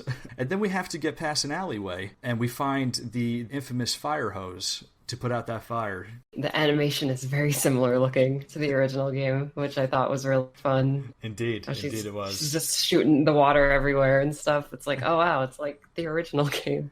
The dog would jump out. Oh yeah. There are actually dogs when you get through that building right after it. There are dogs on the other side. So, All right, on the other side of the fence. So this leads us to the introduction of Nikolai and the introduction of Murphy Seeker. The intro and exit. Don't look at me like that. I'm not infected. Whereas this was an option that you could get, one of two options in the original game. They've decided to go with the option where Nikolai and Murphy are together as opposed to the one where Carlos has to put down his friend. This is the type of stuff where in the lead up to the game, I was like, okay, there are going to be changes to like character events. And very early on, we learned that the live selection system wasn't going to be in the game. So like immediately my mind was like racing and like how they were going to do certain things. And this is definitely something that I thought about because it basically combines both paths from the original. Because like in the Carlos side, he's there with Murphy and he's like, I don't want to shoot you. Like, you're not infected. Like, you could still make it. But Murphy is like, just put me out of my misery. And on the Nikolai side, please get, it's so sad. On the Nikolai side, he's like, wait, don't shoot. And he kills him. So here it's like you get Jill arriving on the scene and he's begging for his life. Once Nikolai puts him out of his misery, she sort of has that dialogue where it's like, we don't know if he was infected. It could be possible that he wasn't infected. If you look at her expression after Murphy gets shot, it is pure horror. Like, yes, which is a theme of this that they play into later. They made her more expressive with her eyes and her expressions. It's like full character. It's just... It's amazing. It's more emotionally impactful, isn't it? Because in the original, it's Nikolai on his laptop, kind of hunched over. So the fact that she obviously sees him before that happens, yeah, it's an interesting file that you find on him too. You know, how he gets into the UBCS and. UBCS are kind of this kind of ragtag mercenaries from all different sort of places. And like ex-criminals or, war or otherwise, I think, Criminals, soldiers, men of fortune, stuff like that. Yeah, because right after the Murphy cutscene is when we get another file, another dead UBCS where it sort of talks about his backstory. There's just this random guy and he was a soldier, just a soldier. You get Murphy's thing and it's like, oh, he just got off of death row. And then you get the other guy and it's like, oh, he was just a soldier. So Umbrella's just sort of picking these people out of these like unfortunate situations because they're expendable. Yes. Exactly. We still get quite a lot of the environmental storytelling in this game. Whether or not it's similar or different to the original. That's a plus for me, is to see that there are quite a few files still around, giving us that environmental storytelling, sort of pushing us along and describing things to us before we get there. It's a very classic staple of the series, and I'm enjoying it very much. There's so many files in this game. It's kind of crazy. Like, it's kind of baffling. But I love that point, Sonny, because that's one of the things that I really missed about the older games. They weren't necessarily particularly detailed, but they just really immersed you further, deeper into the game, going up to cases, being told that, the books on biology and just these, odd little peculiar and sometimes eccentric descriptions, all sorts of sort of varied items. So, and I just love the fact, thank you, that you can actually, when you come across a file, you pick it up. As someone who's just obsessive about the files and just enjoys the addition to the game that they offer, I just love the fact that you can actually pick them up and they disappear. You've actually got them there with you. Pocket this for evidence. Yeah. And they actually talk about that in this game. When you I'm jumping ahead a bit, but like much later in the RPD, I'm pretty sure there's a file in Wesker's office that talks about how evidence obtained from the mansion was burned. Oh, so right. It's like, okay. so it's actually like saying like, because that was something I always would bring up to my friends. Like, you pick up all of these files that basically spell out what Umbrella's doing in the mansion, and you get back and no one says anything about it. The company that cares the most for every man, woman, and child on the planet, Umbrella. They've connected you to the world with their internet and telephone services. They've kept you healthy with their top-of-the-line medicine. And now, they wish to power your homes. Umbrella Electric Power, we make life better. We head to the electrical substation to repower the subway car, and oh man, is it a giant nest of our classic Drain Demos. Yes, with one of the grossest cutscenes I've ever seen in my whole life. Oh, you should see how many people were complaining about that. Yeah, it's very icky. I was looking at the old gameplay of the original when they attack you. It does look like they're doing that to her in the original. Yeah. It makes sense that they do it with her in this one. Scaling them down, almost like dog-sized spider people, a creature, is like way better and more memorable, I think, than having them be like the same height as the player, because almost everyone I've ever spoken to about RE3 always forgets about the Drain Demos and Brain Suckers from the original. But now it's like a full set piece that is like way more enjoyable. The way they are modeled in the remake, they're kind of like our current spiders. Yeah, they're very spider-like. They're very chimera. I wonder if they're almost thinking of the mechanics of the crawled out from above, dragged you up. I never thought of that. It's almost like a cross between the two. You're right. Because the Drainos used to be the poorer relation of the hunters. You're right. They are kind of almost cast aside in retrospectives. People don't mention them. And the Drain Demos here give you a poison-like status ailment. It's the new Parasite ailment, which only appears in that one part of the game, but that is very spider-like with the poison. They are, in a lot of ways, mashing the two together. They were a real pain in the ass to play on a first playthrough. I was having a problem with them. The only way I could seem to dispatch them quickly was by blasting them with the shotgun, which I didn't have a lot of ammo for. Two things in this remake I found slightly anemic. The shotgun, I really want to feel that I'm blasting something with weight. It felt just almost light, because that was the first time in the game when I was really relying on the shotgun. Just the sound of it and the level of vibration. I wanted to feel like I was handling quite a heavy weapon. The other small point that I found a little anemic was that classic, iconic stars. Stars. Oh, that's much better, yeah. I did Nemesis with a monotone English accent. Gone over to you, Sonny. That was fantastic. Yeah, interesting that we didn't get that, did we? I mean, we did a little bit, but it almost seemed really jarring by its omission. It had more of that gurgle quality that the Resident Evil Apocalypse Nemesis had when he said it his one time. Yeah, a little bit. In the movie. It's more explores. God, I always forget that he says it once in the movie, because that's not the point of the movie. I've actually been getting that question a lot, what I think of Nemesis's voice in this game, and I liked it because, obviously the original RE3 has the best one, because it's for one, it's a whisper. Yeah. And that alone is like terrifying. I liked it here because every single time he said it, it was different. If you pay attention to it, like he'll whisper it, he'll scream it, he'll say it normally, like at a normal volume. Yeah. Like there's one where when he whips you and like pulls you forward, if you get up in time, he'll try to grab down at you, and it'll be like a very angry stars, like he just missed you, you know. And it won't sound like an angry robot shouting. Oh no more robots. Like from Umbrella Chronicles or ORC. Yuck. Oof. Yeah, I really enjoyed Nemi. Yeah, in this game. I think it's definitely the best Nemesis that we've had since the original. The best looking, yeah, best looking and the best sounding. I think, nothing will ever take Tony Rosato away from us with the original, but this one is definitely a close second.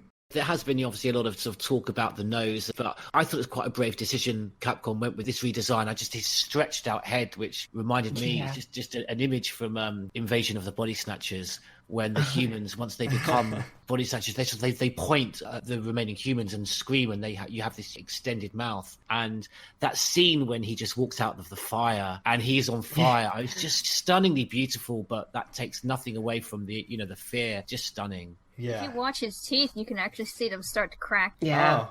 We come out of the electrical substation, and we're about to turn that corner in the alleyway, I believe, and he bursts through the brick wall. Yes. Yeah. Yes. And it's one of the best surprises, I think. Because he's absent for maybe like 40 minutes up to that point while you're exploring. That's one of the things I was upset about this game. In the original, you had to worry about him constantly. In this one, he doesn't seem like much of a presence. Yeah. That criticism has been very much levelled at the latter stages as opposed to up to the halfway point when you take over as Jill after Carlos leaves the RPD. Up to that point, I only felt his omission in terms of it wasn't placed as he was in the demo. So I was kind of thinking, oh, where's he gone? Which made that jump scare even more impactful because I wasn't expecting him to burst through the wall there. The criticism that the Nemesis battles were a little bit too scripted later on, up to that point where you take over as Jill after Carlos sees the RPD, I wasn't feeling that at all. It didn't feel like it was particularly scripted or on rails. It seems like a lot of criticisms with this game is that Nemesis doesn't seem to be as much of a constant presence. It seems like he's more used as like a set piece. He's more scripted to just show up at more definitive areas as opposed to showing up randomly. That was actually one of the negatives in my review for the game. I still feel that way.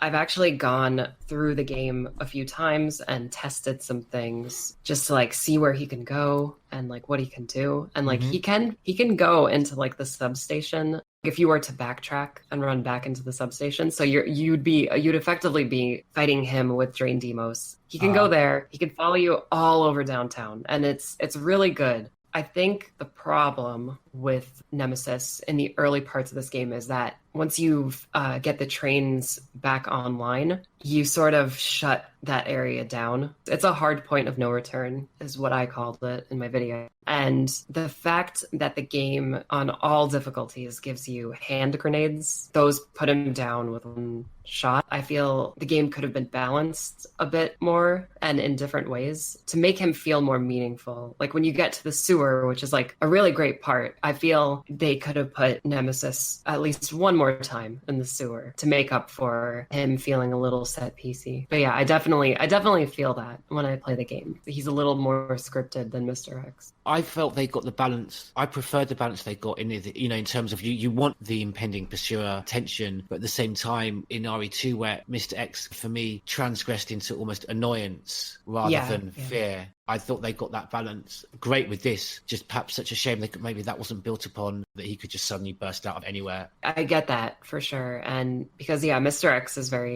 he's very much present in most of the RPD. For a lot of people, that was a big complaint with that game. And I feel like Capcom may have taken that to heart and made it a little bit more manageable here. I would have loved to see a little bit more of him throughout all of the game. Yeah. And fighting him with the rocket launcher is one of the most fun things when you get to it, but it's optional. If you do stay there and fight him, like he will give you a drop, like an item drop. But that's probably the biggest issue I had with the game, was just he wasn't on you at all times. And I feel like that was something that made the original RE3 so special, was like at any moment this guy could just be there. Oh my god, I gotta run or fight. So many moments. The moment you hear that door open, stars. Yeah. Oh no. The constant fear of him showing up out of nowhere. The original RE3 also did something amazing where during a chase, Nemesis would mess with you, and like you would go into a new area and you would hear him say stars, but he wouldn't show up. And you'd be like, come through the door. Yeah, those moments, I'm still talking about them. I played the game a billion years ago, for the first time. Like that really stuck out in my mind. And that isn't really here, unfortunately. Yeah, there's so much unpredictability and randomness with the original game. They really did so many individual things with the scripting in that game. So we've got him back, and he gives us the Parasite Zombies. How do we feel about the Parasite Zombies in downtown Raccoon City? It's an interesting design, wasn't it? Didn't seem consistent with any previous canon in terms of the effect of the G virus. Yeah. Just felt like a game mechanic. We've had Crimson Heads before in terms of how zombies can develop. I definitely enjoyed just the specific game mechanic that something additional was happening to the zombies. Gross it in a good way when you first see what he does to that very first parasite. Yeah. Which, by the way, I don't know if you guys know this, but you know how you run through the donut shop and you get that cutscene of him mutating the zombie? So you can actually go the long way around. I did that. Yeah, and you get a different cutscene. You get a different cutscene of him mutating another zombie and like all of the interconnected paths. I remember on like my third playthrough, I got the one where you go down the stairs and through the donut shop, and I was like, oh my god, this is like the remnants of a live selection that we didn't get. Yeah, but that's so good to know, because I've really felt that these are the things that we would lose with these remakes. In the original, there's so many different alternatives and changes, which for me help the replayability more than just doing the different paths of Leon and Claire. So that's great to hear that you do have that alternation if you go a different route. Yeah, there's a very small amount of it, but it's there. But I do like how they actually, when you get killed by one of them, it takes over your body. Oh yeah, it's so gross. That's a nasty animation. Yeah. I really liked them from a gameplay perspective, and I believe it's like the any alpha parasite, which makes sense that he's turning them into it. But I mean, the final thing I'll say about it is if Capcom doesn't want us to think they're remaking RE4, then they should not put RE4 things in this game that they can easily reuse later for Las Plagas. Yeah, a little indication of Las Plagas there. Yeah. Okay. Now let's move on to the stalking moment at the toy shop. Where he stands there and just like stares at you from the window. That part is so cool. Very powerful image right there where he just stands there looking at you. That is so creepy. Yeah. I love that. Yeah. So we get one more pursuit, and she utters a famous line. Way too early in this version of the game. It should have been her closing line. You want stars? I'll give you stars. And it sounds so good, but it's so early in the game.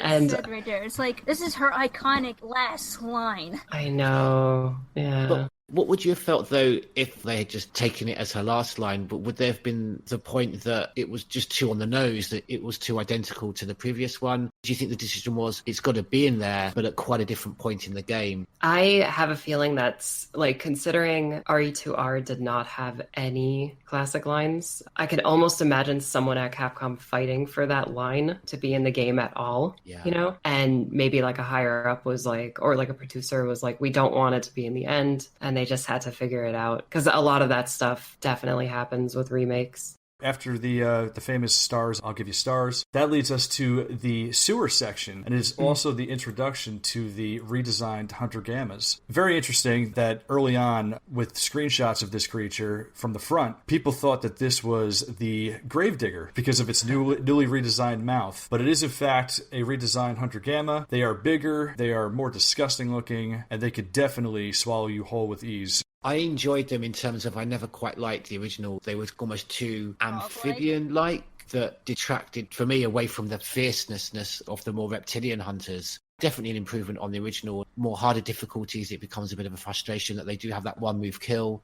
If anything, you know, that adds to the fear that they induce within you when you see them. Yeah, same. I really enjoyed the redesign.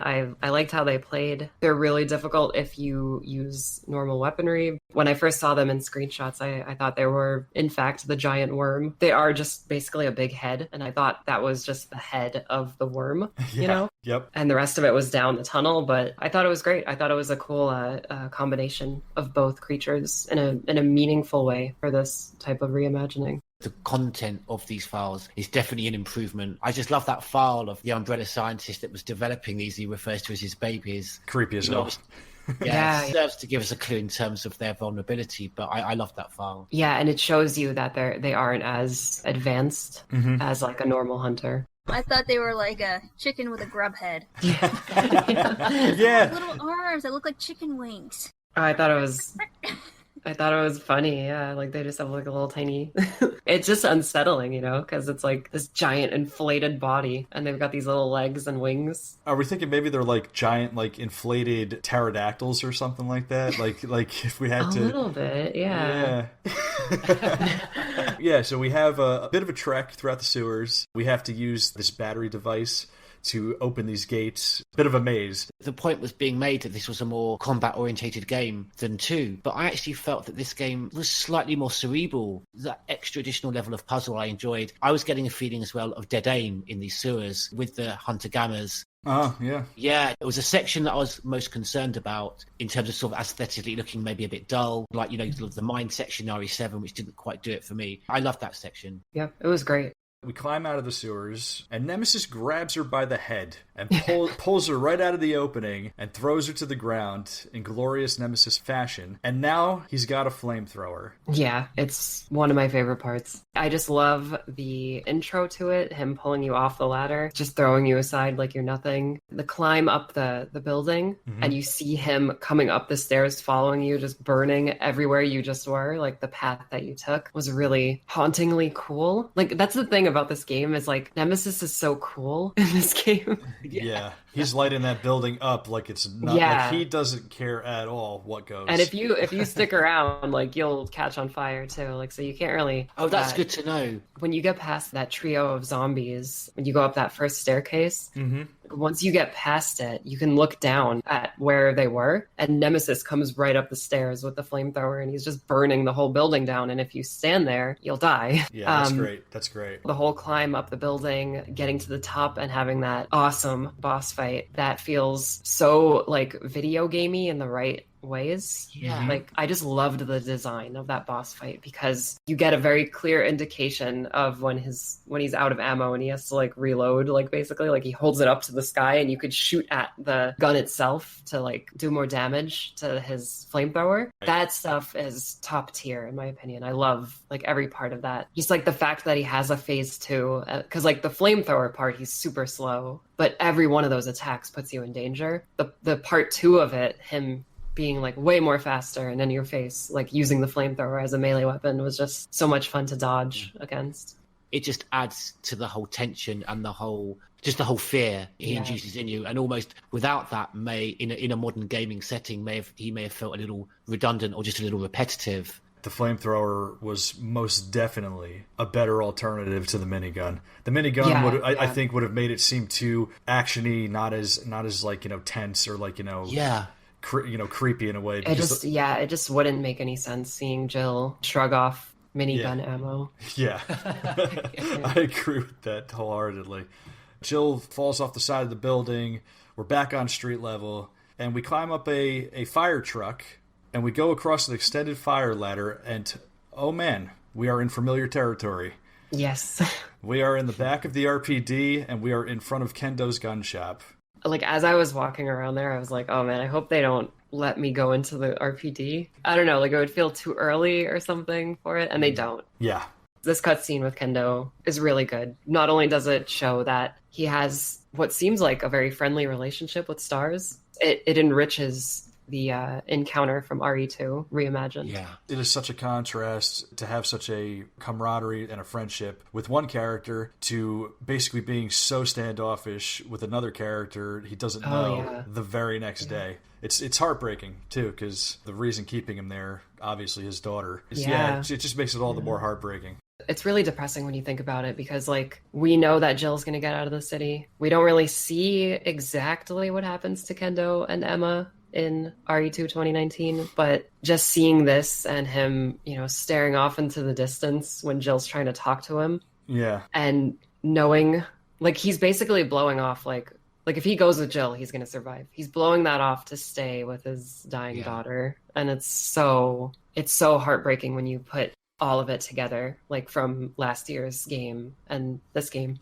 Yeah, it's really good. It's great writing. No, I agree. think it's really coming through in the podcast. A highlight for all of us that these really beloved characters that actually, you know, Kendo, that in the original we may be surprised to go back and see just actually how very little screen time they have and very little dialogue they have, but just their legendary status has been built up with further reading material and And as I say, they're just so important to us. And that's one of the highlights for me in these remakes, is that these characters are getting really, as you say, great writing. It's really doing justice to the love that we have for these characters, and that we're just seeing them, not reimagined, we're just seeing them with more depth and an emotional insight into their lives. You know, it's sad, and you could hear extra dialogue if you go check the door. You know, he tells you that the key to the front gate is out front, but after that, if you go and check the door, you hear Emma saying "Daddy," like the way she does in RE2, and he, like, you know, he's like, "It's okay, Pumpkin. You know, everything's gonna be okay." Like, it's just it's heartbreaking. It really is. Yeah, because we know that it's not okay. No, none of it. It's not. None of it's gonna pan out. No. I just love the character expansions in this. Like, they do a lot of character work. You know, they could have very easily just focused more on just like the gameplay and progressing, like, you know, the game itself, and just brush that off. But they take their time to like shoot this cinematic quality, like with these scenes and everything, like these interactions. It's incredible.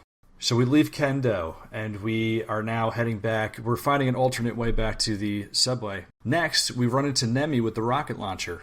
Yes, and probably like the most badass entrance I've ever seen. Like, you're just, again, the second most badass entrance I've ever seen from this character. Yes. Of you just running along, everything's fine, and then bam, the flamethrower slams right in front of you, and you turn around, and this guy drops the rocket launcher case on the ground. And he gets it equipped, and time to run. Basically, he doesn't like, he drops the case like he's dropping the mic or something. Yeah. It's such a badass drop. He's like, yeah, you're about to be screwed. There's a danger of giving Nemesis too much personality, so he becomes too cartoonish. But like you say, Mike Jock, I think that's a good point, because it does give him that kind of a little bit extra personality, where he's showing his contempt for Stars and Jill, and so he's just less robotic. I like it because it gives him just that slightly heightened intelligence over Mr. X, I think, who seems to be a little bit more analog with the programming as a tyrant. There's more intelligence with the NE Alpha parasite, you know, coupled with the human brain, binding together. I really enjoyed it because, like, you get it in the cutscenes, but you also get it in the gameplay. Like, just the way he'll strut around and like do an uppercut, you know, like it's just, it gives more life to that character. And I feel like, or to that monster, I should say. Maybe I shouldn't say character, but yeah, just the way he attacks you at all times, like during all of his appearances, is really cool. Yes. He almost wants to savor the moment. Yeah, I mean, you get that from the very start when he's almost playing with Jill, isn't he? You know, like a cat that plays with a mouse. Yeah, totally. Yeah, definitely. So we get our rocket launcher, our throwback from the original game. A nice way to marry the two styles. We've got the classic pursuit with the rocket launcher, but they add this gameplay mechanic of putting the laser sight on it so that it gives you a visible resource in order to try and dodge the rockets as they come. You know that the laser sight is orange, and then when he locks onto you, it turns red, and there's a rocket that's about to be fired. So what did you guys think about that mechanic for having to dodge the rockets? I really enjoyed it. I actually have a save file just for that, so I could keep playing it over and over again, because I love after the head rolls down the street. In that one area again, like that main downtown area, just fighting him. It's like basically just an arena that you could fight him in, and just dodging the rockets was so much fun. And if you dodge too many, he actually gets upset and runs straight at you and does like an insta kill. Ooh. Yeah, I thought it was great. When I first heard about this, I was a little bit concerned of any throwbacks to lasers in the Paul W.S. Anderson films. Apologies. We've got no blasphemy rule. Well, hey, with good reason. That was the first time we saw the laser sight on his rocket launcher. But, so yeah, I would rather give a call back to a very, very small section when Alfred Ashford is pointing his shotgun at Claire, that red laser that if you're on it for too long, it's an instant kill. Yeah. Almost. Oh yeah, the sniper rifle. Yeah, that's right. Yes. Yeah. So no, I was actually going to ask what the best technique was for dodging this. I was sort of moving erratically left and right. There's almost like a flow. If you could dodge back and forth doing the dodge button. It kind of screws with his aiming pattern, and that's when he tries to insta kill you immediately. Like he'll just run straight up to you. Like, why am I even wasting my time shooting at this human? It's one of the best in the game for sure. We head through downtown again. He blows the giant head off of Toy Uncle and it rolls down the stairs. We have to dodge that. We fight him in downtown. And now we end up back to the subway area and Carlos is there to greet us. And he's got a different pathway for us to get back to the subway. We end up, much to my dismay, we run right around the corner of the famous Stagla gas station, and I don't get to see my DeLorean blow up this time. Yeah, no DeLorean this time.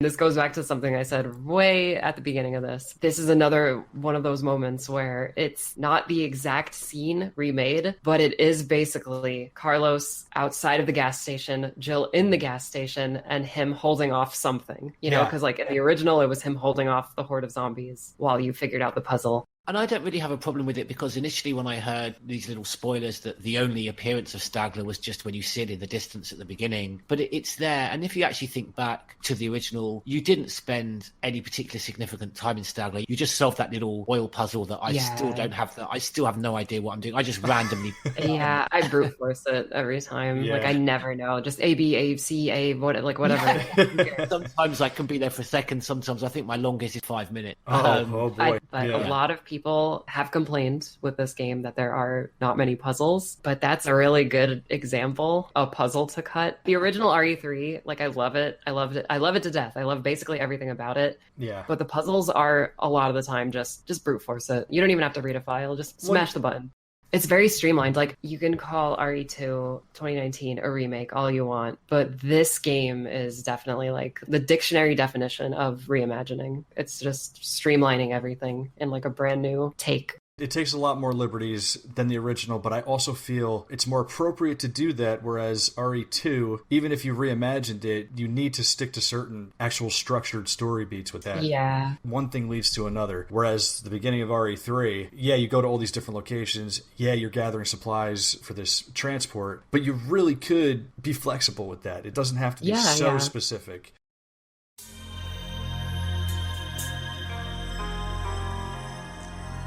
Are you tight on cash and can't afford the highly expensive foods for your diet? Well, don't waste your money on settling for fast food or junk food.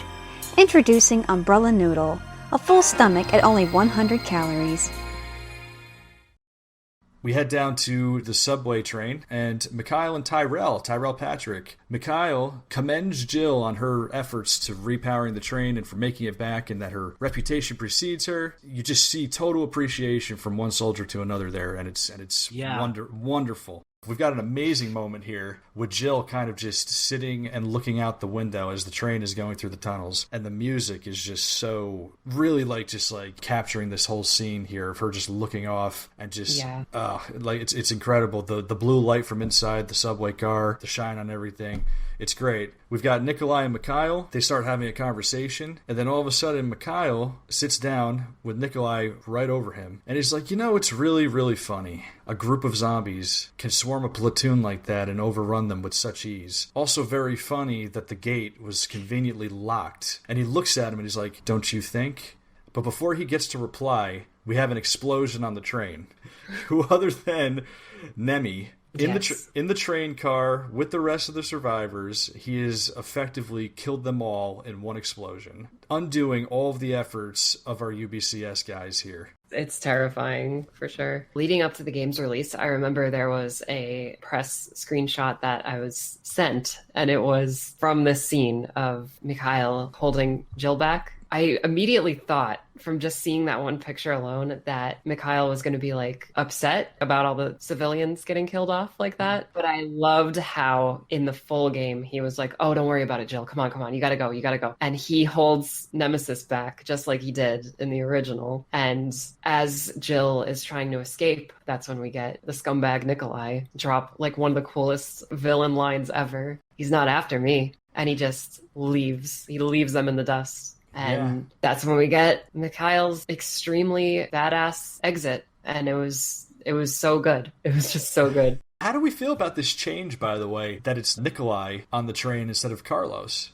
I think it makes sense for this game, having the team separate and try to cover more ground with their mission of finding Bard off on this side and then this other team going off and rescuing people. But obviously that's not Nikolai's real intention. No. He's got his own goals. With Mikhail's death, I love how he went out like a boss. I'm not sure I was affected as much as the original game, and I don't know what it was. Maybe like, Nemesis didn't toss him around the train a little bit, and there was like a little bit more of a build-up like in the original game or something. Because this one is very fast. It's interesting because McCall, I think, has done so well, and so you would think for that reason we're emotionally invested in him. In the original, it's quite disturbing the way that Nemesis throws him around, and is it not quite as impactful because in the original you're battling Nemesis as Jill in the gameplay? He comes to kind of save you in that way. Maybe you don't quite feel the danger as the gameplay yourself because you're not battling him yourself as the player in the remake. Yes. Yeah. So you don't get that in this. You kind of just get the cutscene.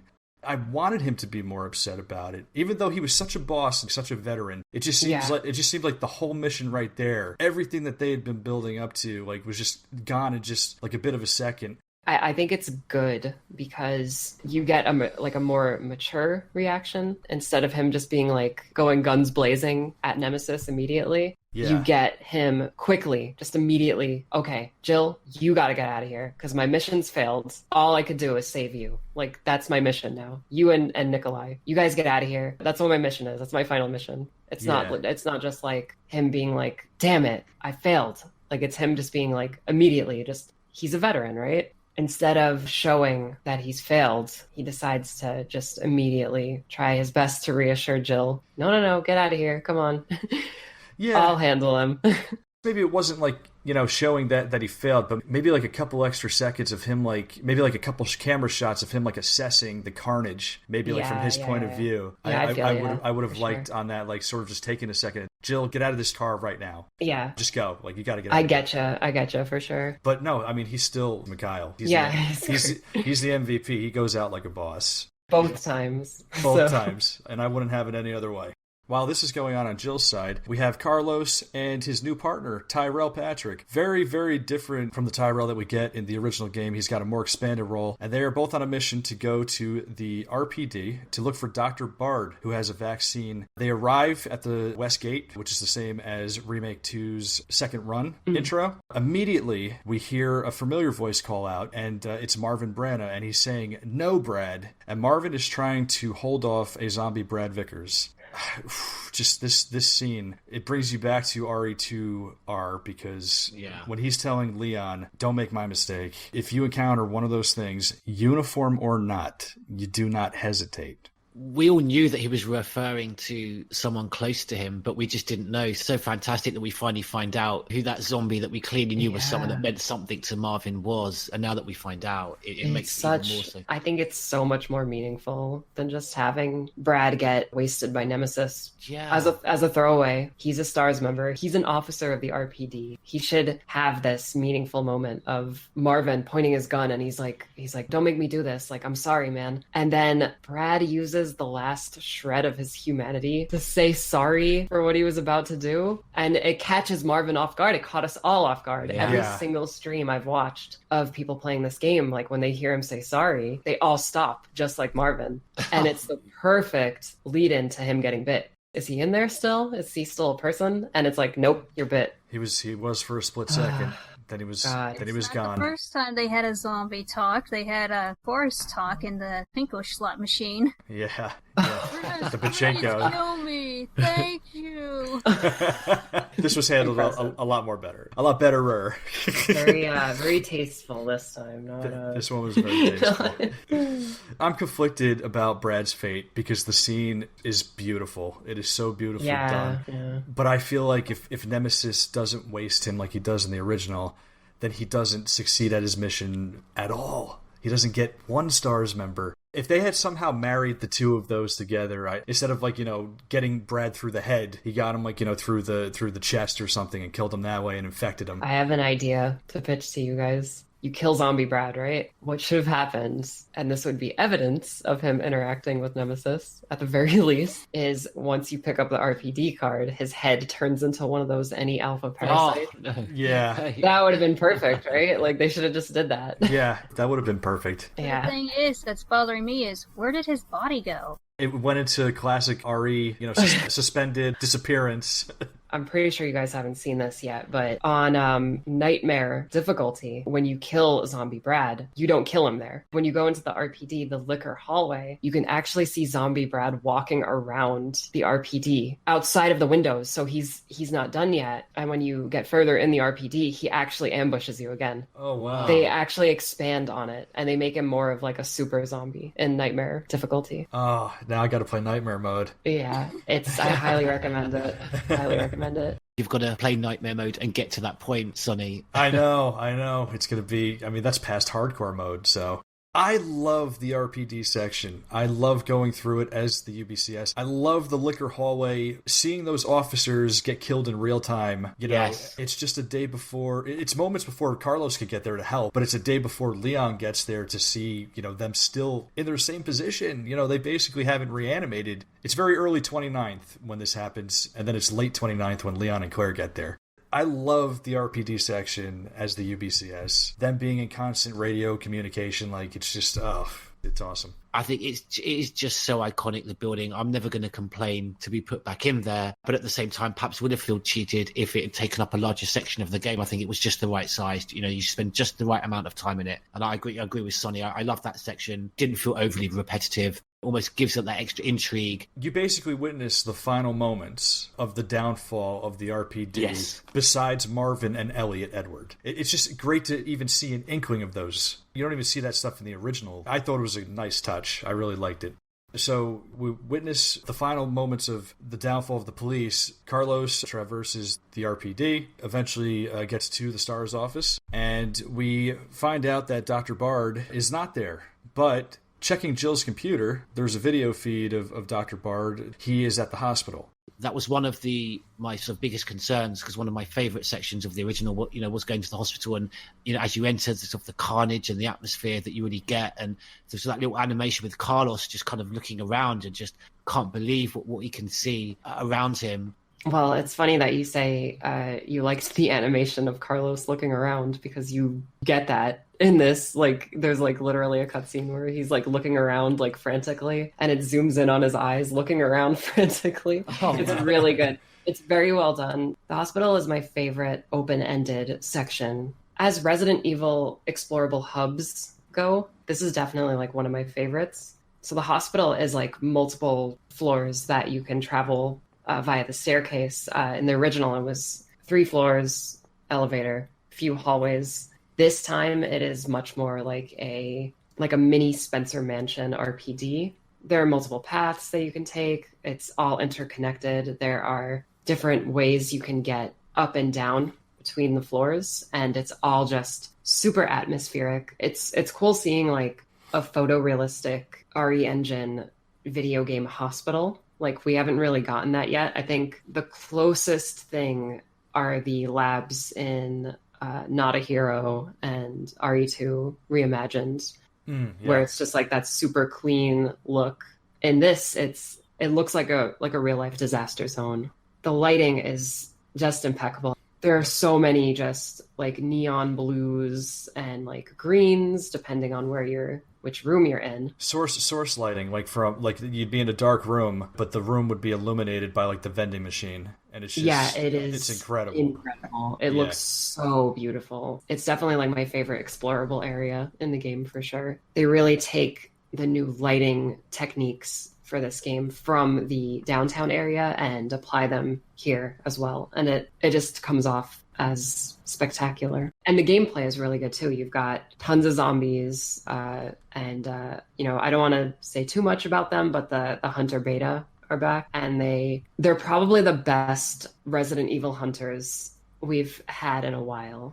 They are the most ferocious hunters since the original RE1. Yes, they are actually terrifying again. Not like you know, like a Revelations where they're very numerous and cartoonishly bullet spongy. Here, it's like you can actually strategize when you fight them. You can shoot them in different parts of their body, and the redesign is great. They've got a tail now, which I know some people are a little hesitant about, but I think most people are very happy with how they came out. And they really pull the area together in like a unique and memorable way, because they're so tough And like, I actually found myself like multiple times being like, okay, I've got to get into that room, run in, grab the item, get out. And, you know, like, I'm not even going to stand around fighting them. And they do follow you. So it's great. The hospital is just A+ for me. I agree with everything that's been said about the hospital. My only criticism, compared to the original and those pre-rendered backdrops and the story that they tell, the carnage and just the gore, you see Carlos just utterly shocked at what he sees, the devastation around him. I just didn't get that feeling, didn't get that story portrayed in these, you know, modern 3D environments. The actual gameplay design, I completely agree. It was fantastic. It was a highlight of the game. But I did find it a little bland. And it wasn't until we get to that room where the nurses have their last stand. There's that wonderful file where the nurse laments. She feels that she's betrayed her patients and they shut themselves in. They talk about, you know, the hopefulness of the helicopter they can hear in the distance. It wasn't until you get to that room that you actually see this blood and carnage and terror that's just swept across the hospital that, for me, was displayed and illustrated in those pre-rendered backgrounds in a much deeper and meaningful way. The reception, for example, it just sort of looks like a janitor has just messed around with a couple of chairs. You know, it looks mildly disorganized. Not that zombie apocalypse that I'd expect to see. In terms of the gameplay, the hospital was fantastic. And of course, the hunter betas are just ferocious. I agree. We haven't had anything like that since the originals. It's so wonderful, again, to be scared to walk into a room in a Resident Evil. Joe knows that. Why we do this? In the Spencer Mansion. It was just wonderful. You can see them prowling and you're thinking, what's my next move? How am I going to strategize this? Yeah, just wonderful. Everyone knows that Raccoon City is blessed with a wonderful bounty of locally grown herbs that can be used in a variety of helpful ways. But we also know that the red herbs alone generally does not provide nearly as much uses. Until today, introducing Red Herb IPA, a drink that's guaranteed to make you feel livelier with each bottle. Red Herb IPA.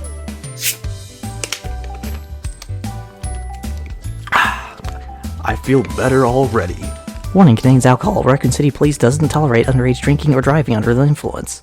Suzi, in terms of your sort of general review, listening to the way that you talk about the hospital, it makes me feel that, would you agree that maybe slightly unfair, that this sort of criticism that this is an overly short game? I would disagree that it's a short game because there's a lot to do within each explorable environment. Yeah. I think, and this is also a complaint that I have, all of the explorable open-ended environments are great. They are 100% Resident Evil. You're doing your thing, you're getting ammo, you're getting key items. There aren't as many puzzles as a typical RE game, but that's okay, I think, for this game's case. It's just the linear in-between parts that I think people are focusing on. And I don't think those parts devalue the experience that much. There are areas that don't make an appearance in this game that I am definitely upset about, but for what this game is, it's great. Like, it's a great, more action-oriented survival horror adventure. I wouldn't say that it's better than RE3 99, the original RE3, just because I've got huge nostalgia for that game too. I think it does a lot with what it has, like with the live selections and all that kind of stuff, like all of the randomness, the random elements. But like, this game, RE3 Reimagined is a game that is definitely worth your time. But yeah, it's definitely got some problems that I think are big problems, but overall just really enjoyed it. Yeah, this remake is definitely getting there for me in terms of scratching that survival horror itch, very much like Revelations 2 did. I could see it after a few more playthroughs and the challenge of the high difficulty levels and maybe re-exploring some of these areas. And so, yeah, I can see it quite comfortably falling into, certainly within my top 6 Resident Evil games, maybe even sort of top 5. So I've thoroughly enjoyed it. I loved the remake of 2, but for me, this is on the next level, almost in the same way that the original improved upon its predecessor. I do feel that this has improved upon the remake of 2. I loved it, and the performances as well of the whole cast was just fantastic. I am really enjoying the game. I've heard criticisms. I've seen some other reviews online, and I'm not sure that I agree with the bad ones. I've heard some people kind of dissing Resident Evil 3, and my experience with it so far is wonderful. I'm really enjoying it. The Nemesis has got me so paranoid, and I have developed a very strong dislike for it. He always shows up at the absolute worst moment, which I guess is the point. Really enjoying that aspect of this game, even though, as I've stated previously, I don't enjoy a constant attacker. I don't enjoy having that aspect in the game where you're constantly being pursued by some monster for some reason. I mean, I think it does add a level of tension, but for me personally, I would rather have the ability to explore more. But I'm an explorer. I'm the kind of person who plays World of Warcraft and doesn't raid because I enjoy exploring the environment so much, and I want to do that being chased around by something. That's just me.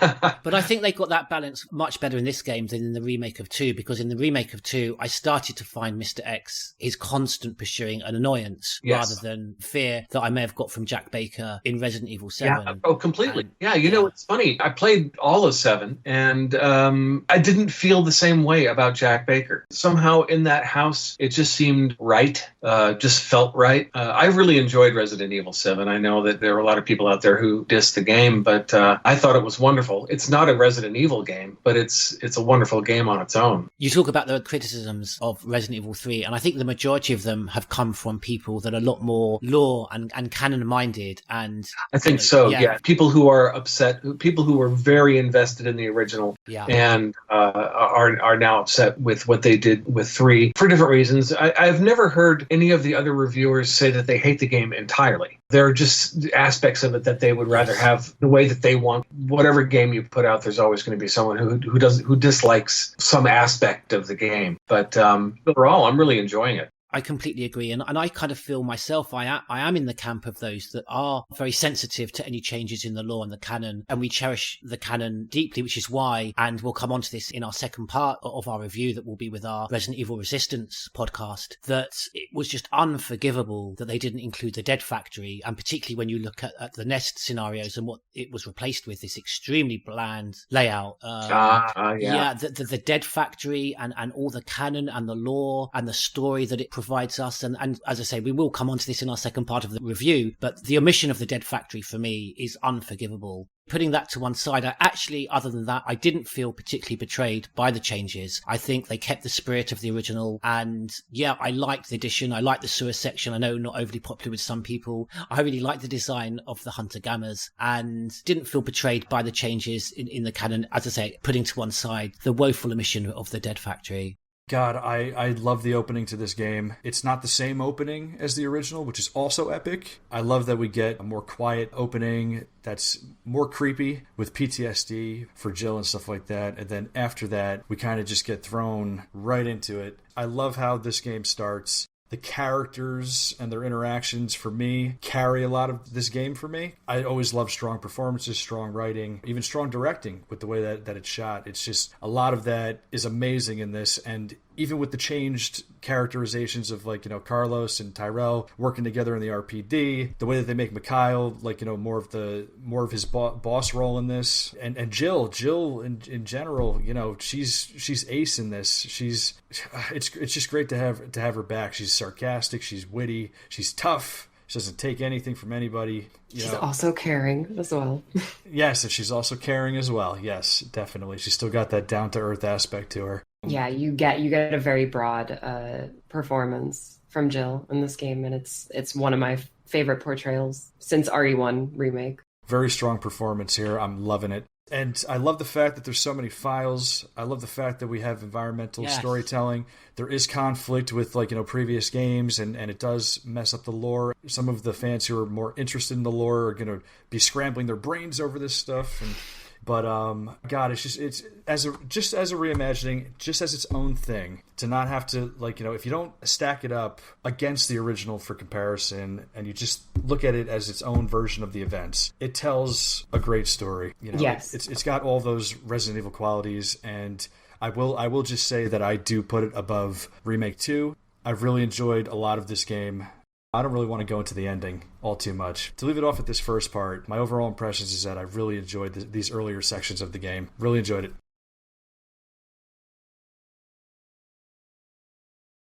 I want to thank you, Suzi, for joining us on this podcast. It's been a special experience. Thank you so much for agreeing to do this. You are so knowledgeable and such an ambassador of the series. It's an honor to have you on with us. Thank you. I really appreciate it. This game it's hot right now. I really like getting people's reactions to it. I really want to just talk to people about it because it's super interesting. But yeah, thank you so much for having me on. On behalf of myself, and I'm sure our listeners want to say thank you so much. And thank you so much to the Crimson Head team. Oracle Dragon, thank you for joining us today. No problem. It was fun talking. Mr. Sonny Bauer, as ever, thank you so much. As always, now and forever. And of course, to our wonderful host, Mr. Chris Redfield himself, to Joe Whyte, thank you, Joe, so much. Oh, you're welcome. Yeah, my pleasure. It was really great to host the first podcast of Season 2, and take care to all the fans. We'll see you on the next episode of the Crimson Head Elder podcast, Resident Evil. For all our podcast interviews with the developers and actors from Resident Evil and the world of survival horror, please subscribe to our YouTube channel, Crimson Head Resident Evil Podcast, where you will also find our Streaming with the Stars, live playthroughs of the series with the actors themselves, answering fan questions in live chat. And, of course, our famous role reprisals with Capcom's official voice actors, reading the in-game files from Resident Evil in character, recorded exclusively for our podcasts. You can also subscribe and download all our exclusive interviewed podcasts at our Podbean page. Or, if you prefer Apple Podcasts, just search for Resident Evil Survival Horror Podcast. And please, don't forget to subscribe and leave us a 5-star review. It helps us grow the podcast and successfully seek out more icons of survival horror. So from me, the Oracle Dragon, and all the Crimson Head Elder team, good night and stay safe out there.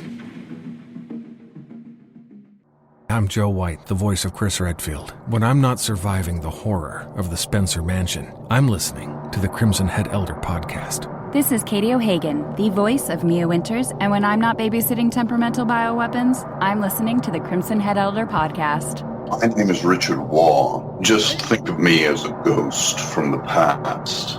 This is Paula Rhodes, Evelyn in Resident Evil 7 Biohazard. This is Michelle Ruff, the voice of Jill Valentine. I'm Reva DePaula, the voice of Rebecca Chambers. Hi, my name is Allison Court. My name is Sarah Coates, the voice of Marguerite Baker, and you are listening to Crimson Head Elder Podcast. Wanna come to dinner?